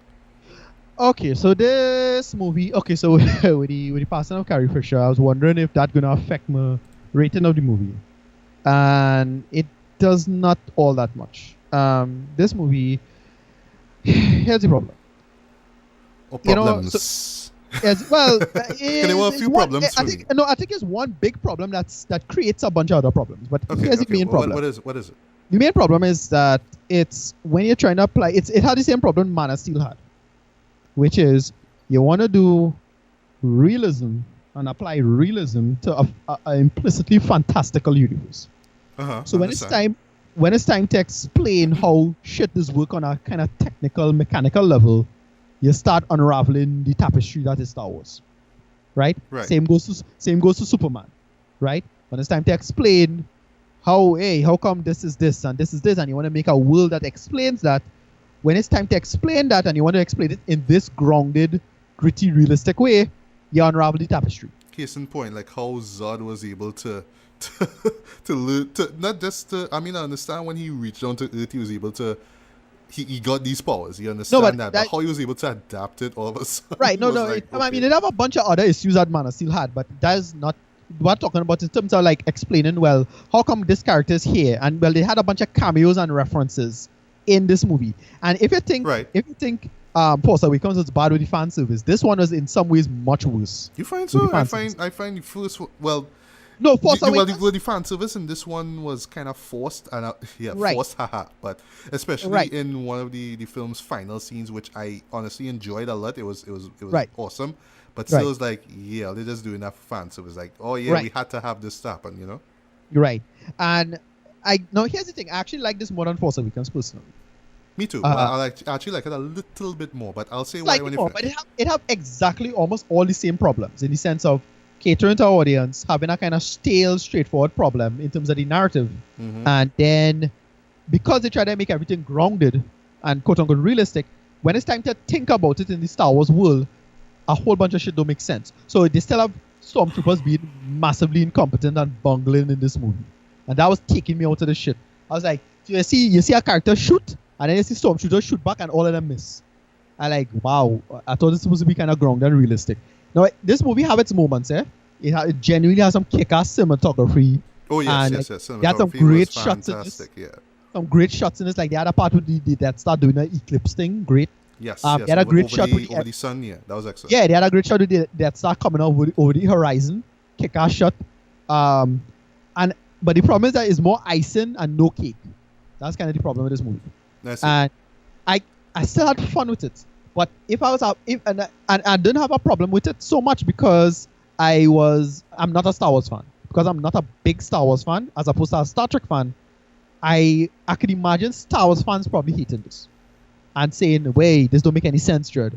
And this don't cut together very well, and this don't make any sense." And funny I should mention that because I would imagine some Star Wars fans really enjoying it, but I could imagine that after a while, like once you get it on Blu-ray and you really watch it, they'll be like, yeah, that don't work though. Wait, that doesn't make any sense, right? That's the problem. That's why I realized with this movie while watching it. I remember telling you when we was watching it in IMAX. In Roxy. When we was watching it, I immediately told you, this have the same problem that Bada still have now. In that sense, is that the Star Wars universe, once you apply it, once you think about it in terms of technicality, in terms of how does this work and how does that work and where's the geography of the things are, like where is this planet next to this planet. Now I can imagine have a bunch of Star Wars fans who know that shit and it makes sense to them, but to me I was like, once you start apply that knowledge there, it don't work. It is totally fall apart. And I had to turn my brain off, but that was the problem. Because the movie trying to do this realism grounded. Well, this is how the rebels, and it's about realistic, how rebels in a battle, and how the underbelly of the rebellion, and how rebels don't have to be nice, and they actually, good guys don't actually have to be good guys, quote unquote. It started to fall apart for me in that way, and that was the problem with the movie. Well, on the subject of characters, I think they really try to establish a little too much about, these characters aren't exactly the most holy of heroes out there. They have some evil or some, they're not exactly white characters. They have some gray. They're gray pretty much. Right. But I felt that they were trying to establish the type of characters that they are instead of who the characters really are. Right. So I kind of came out of it like, I wanted to care a bit more, but the characters were just there. They were just doing their thing. Donnie Yen was doing his thing, and by the way, he steals the show, at least for me. Like at first I was wondering, why is he in the show? I mean, I love Donnie Yen and all that, but he was there and he did his thing. So the problem with that, I was a little cynical about Donnie Yen. Like I love Donnie Yen. Love Ip Man. Ip Man trilogy. Love his movies. But you could tell he was getting there just to cater to Chinese audiences. Of course. He didn't need to be there. But they did him like a kind of force-sensitive monk who's not really a Jedi, but he kind of have the force on his side a little bit. And he believes in it a lot, so he's always reciting and he was kind of saying, he was kind of saying all these kind of typical the force Asian. Is strong with me, I am one with the force. Right. And, But he ended up coming across a little bit like a kind of Asian stereotype platitudes type character, just yelling out the kind of crazy monk kind of thing. Right. And then the problem with the movie is that, again, because of the quote-unquote realism angle, and they try to do things in a realistic fashion, so you had this whole sequence which kind of quote-unquote explains why stormtroopers miss so much. Where you're saying, well, I have the force with me, the force is one with me, blah blah blah, and he was walking. And but and in that moment, all the stormtroopers, they could have hit him at that one point. Forget the music, forget what's going on. They could have just hit him with one shot, boom. Yeah, but nobody could hit him. And then they had a friend holding him up while he dying, and nobody hit him still. I was like, wait, where all these stormtroopers going? Good point. But it's the like over dramatic moments. Right. And I was thinking they could have just take the time to have him just come in and kill off all those guys and then, hold him up. But you know why they do that, right? Because it's all PG-13. You know, if it's R headshots for both of them, right? That's the problem. It's because Disney can't play it too gritty now. Disney can't do, people getting their head cut off or stuff like that. So that was a mistake this movie I had a problem. 20th Century Fox kind of did with episode 3. In a way, with Anakin, which kind of still don't make any sense how you could get your two hands and your and your leg chopped off in one fell swoop. No, but that's the thing. This movie was it really like tried to do gritty, realistic thing, but then it turned. So it had all these tonal problems. The approach to it is in terms of why it is that you would do this in terms of a tonal issue. So that's my issue with it. Is that why it is that you have all these normal Star Wars sharpness in it, but at the same time, you're trying to be all gritty and serious. And that's the problem. The movie starts with that. The movie starts with this guy just shooting a dude in the back. And he's and that was supposed to... Which caught me off guard. I was like, why would you do that? No, even if it's just to say... I kind of get why he do it, but it just no, I get it because the guy he shot was a gimp, so he couldn't escape. So the guy had to climb, and he couldn't climb and escape now. So he's like, well, I had to shoot in your back. Look, I get that. But again, when you do that and then you put the Star Wars bungling aspect to it, and what I thought they would have done with it, I would have thought, in my head, I had the whole Ocean's 12, Ocean's 11 kind of approach to it, where it's funny, but you have a kind of implying sense of violence in the background, but you do it like a kind of funny aspect. But they didn't do that at all. Everything was war. They made it was serious, war. And it was a little too serious. A little too self-serious, right? A little too serious in its own way, and that is why look. I can imagine, much like with Man of Steel. Man of Steel was the Superman movie I always wanted, and then when it came out, I was like, all right, I realized I don't want it as much as I thought it would. And it's the same thing with this. I can imagine a bunch of Star Wars fans were like, wait, we don't want Star Wars being as cheesy and fantastical. Yeah. And then they get this, and it's like, right, I don't think I want this movie as much. I could totally understand why this movie didn't get as good score as it did. I still give it an okay score. Yeah, me too. It had a lot of fan service. It had a lot of moments I was really interested. Another problem it had as well was you're doing the whole Rogue One Suicide Squad idea, but the problem is that you can't you didn't get the group to come together and coalesce as a group yet. You didn't get that. That was the one that was the one issue that I had. Just and then there wasn't really that much character in the integration. It was just, we have to do this, and this is what we could do, blah. There wasn't any moments of them really working together. You didn't really get that camaraderie between them. It was just and you didn't get any. You didn't get any character moments with them, like they just bonded or nothing like that. Yeah. They were interesting characters, even right down to Felicity Jones, who I thought was okay, but she was decent. She didn't blow my away. I get the idea of the characters. Like, visually, you get what he was trying to go for with these characters. So, like, okay, so I forget what's the Spanish guy's name. But I forgot his name too. That's another problem this movie had. Like, he couldn't remember character names at all. Yeah, like Jin. Yeah, Urso. I keep trying to remember Jin Urso. And they keep pronouncing the character name differently, Jen or Jin or whatever it is. But I just couldn't, like, okay, because I'm not a Star Wars fan, it worked for guys like me who in between the situation. So I liked it, but I can imagine Star Wars fans hated it, as I said before. But here's the thing. The problem is that they could have paced the plot a little better. because the whole point is that you're doing the idea of you're getting the plan to the Death Star, but a lot of that have to be convoluted. But they could have cut this scene and that scene. Oh, by the way, speaking of Man of Steel, Forrest Whitaker's character dies in just like how Jonathan Kent dies in Man of Steel. Yes. Same dumb way. Yes, and largely unnecessary. Yeah, and speaking of Forrest Whitaker, oh my gosh, like I have respect for him as an actor and everything. I mean, Ghost Dog, Last King of Scotland, I love the guy, but right. I felt that out of all the other characters in the movie, even right down to K2's, right down to K2S, so I felt that he was the most hammy of all the he gave the most hammy performance so in the whole show. I when you understand the character, I kind of get where it's going with the character. The character is basically like the Colonel Kurtz kind of character now. He's supposed to be kind of went mad. He's an old soldier, and he kind of went off the deep end. Right, so but what was with that voice though? Oh right, exactly. So I get the sense that he's supposed to kind of go off the deep end, and he kind of went crazy. So I get that. Yeah. So I didn't really have a problem with that so much. But I had this particular moment with him trying to get information from right. So they had this guy who had plans and exactly. So they had a bunch of unnecessary bullshit in it now. Yeah. I was like, wait, why this scene in here? This scene don't serve a purpose at all. No, because they never get back to it. It's just he just did that and then big attack from the Death Star. It doesn't make sense. And that was a problem I had with the movie. So I didn't hate this movie. And also before I forget, I find like the people who were in the Death Star itself, especially like Ben Mendelsohn's character, played Orson Krennic. I felt that it could have given him a little bit more to do. He was just like they're scowling like, oh, I made these things and I'm not getting any credit, blah blah blah blah blah. Right. And then you pay him with somebody like Darth Vader, and then of course Darth Vader steals the whole show, man. I mean, so he decided to go to Darth Vader to complain about this thing, and it's like, why go to Darth Vader? You couldn't go. Like, I didn't get that. Yeah. Like, I get Darth Vader is a high-ranking person, but Darth Vader, you're not supposed to go to Darth Vader for something like that. But whatever. Exactly. But that's right. Well, I don't know if you were going to lead to that, but I was saying based off what you said, he could have gone to Peter Cushing's character. No, but that's the whole point. Is that Peter Cushing's character taking his role now? Oh, right. Yes.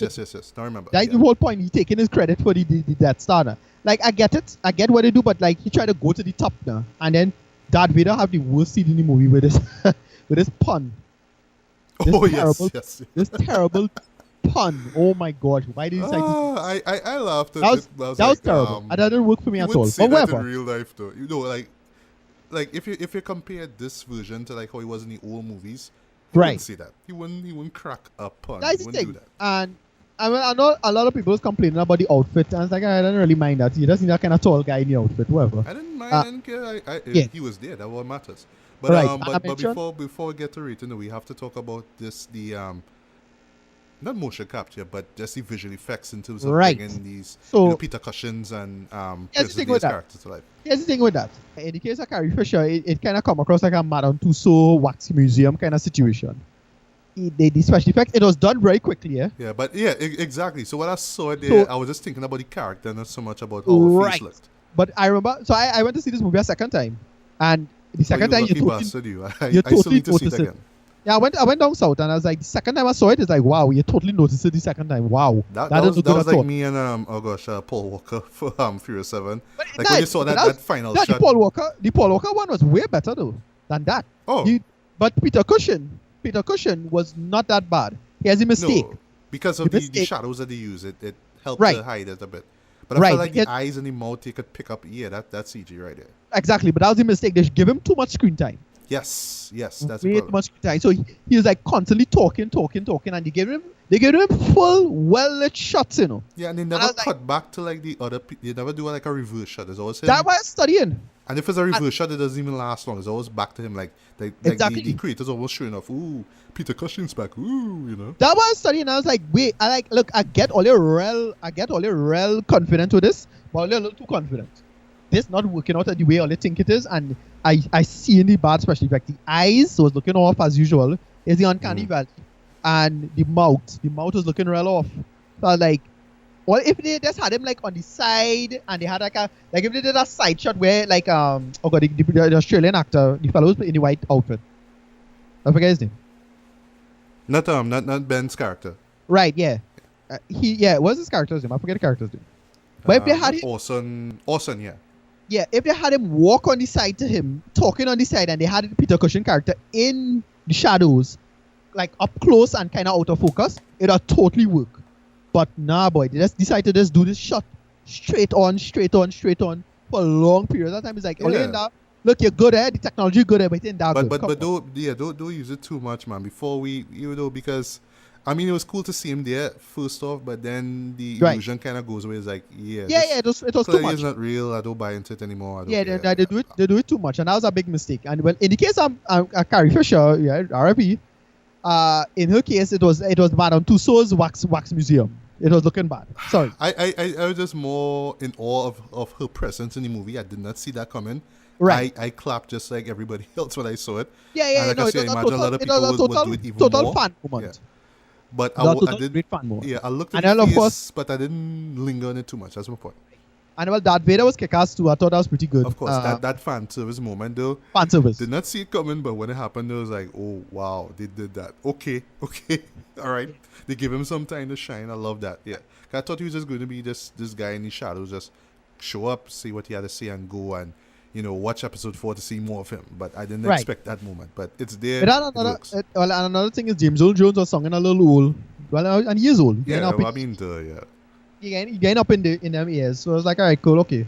Yeah. But though I mean the action sequences were actually decent as well too. The music from Michael Giacchino I thought was great.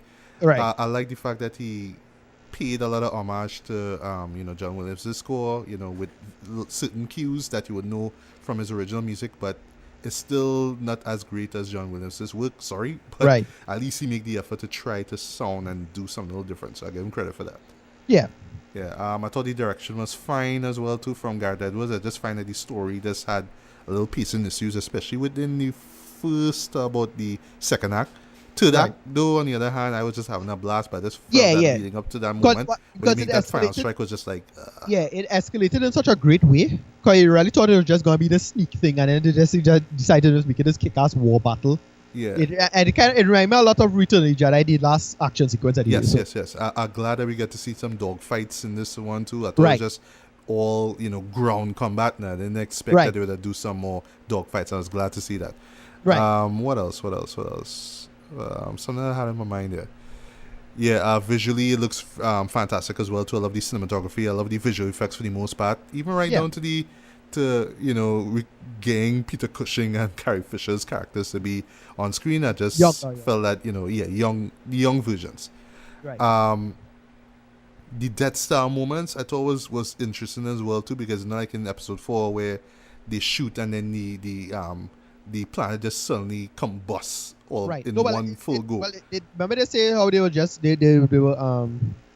just testing it out now. So the idea is just to hit the site. So they just put it on the lowest level and shoot. So it'll just vaporize a section of the planet. Yeah, and it made for some great moments, some like that moments. The first shot where they destroy the city, the Jeddah city, the desert city. Yeah. That first scene, I thought that was a kick-ass shot, because they show all the debris coming up and going up close to the Death Star. Yes. I thought that looked damn cool, Jed. Yeah. It has some quick, like the look. Again, is icing over substance. More, substance. Not much substance, but more, what do you call it? Style, right. Yeah. Spectacle over substance. More spectacle, not so much style. But the style is there, but it's just spectacle.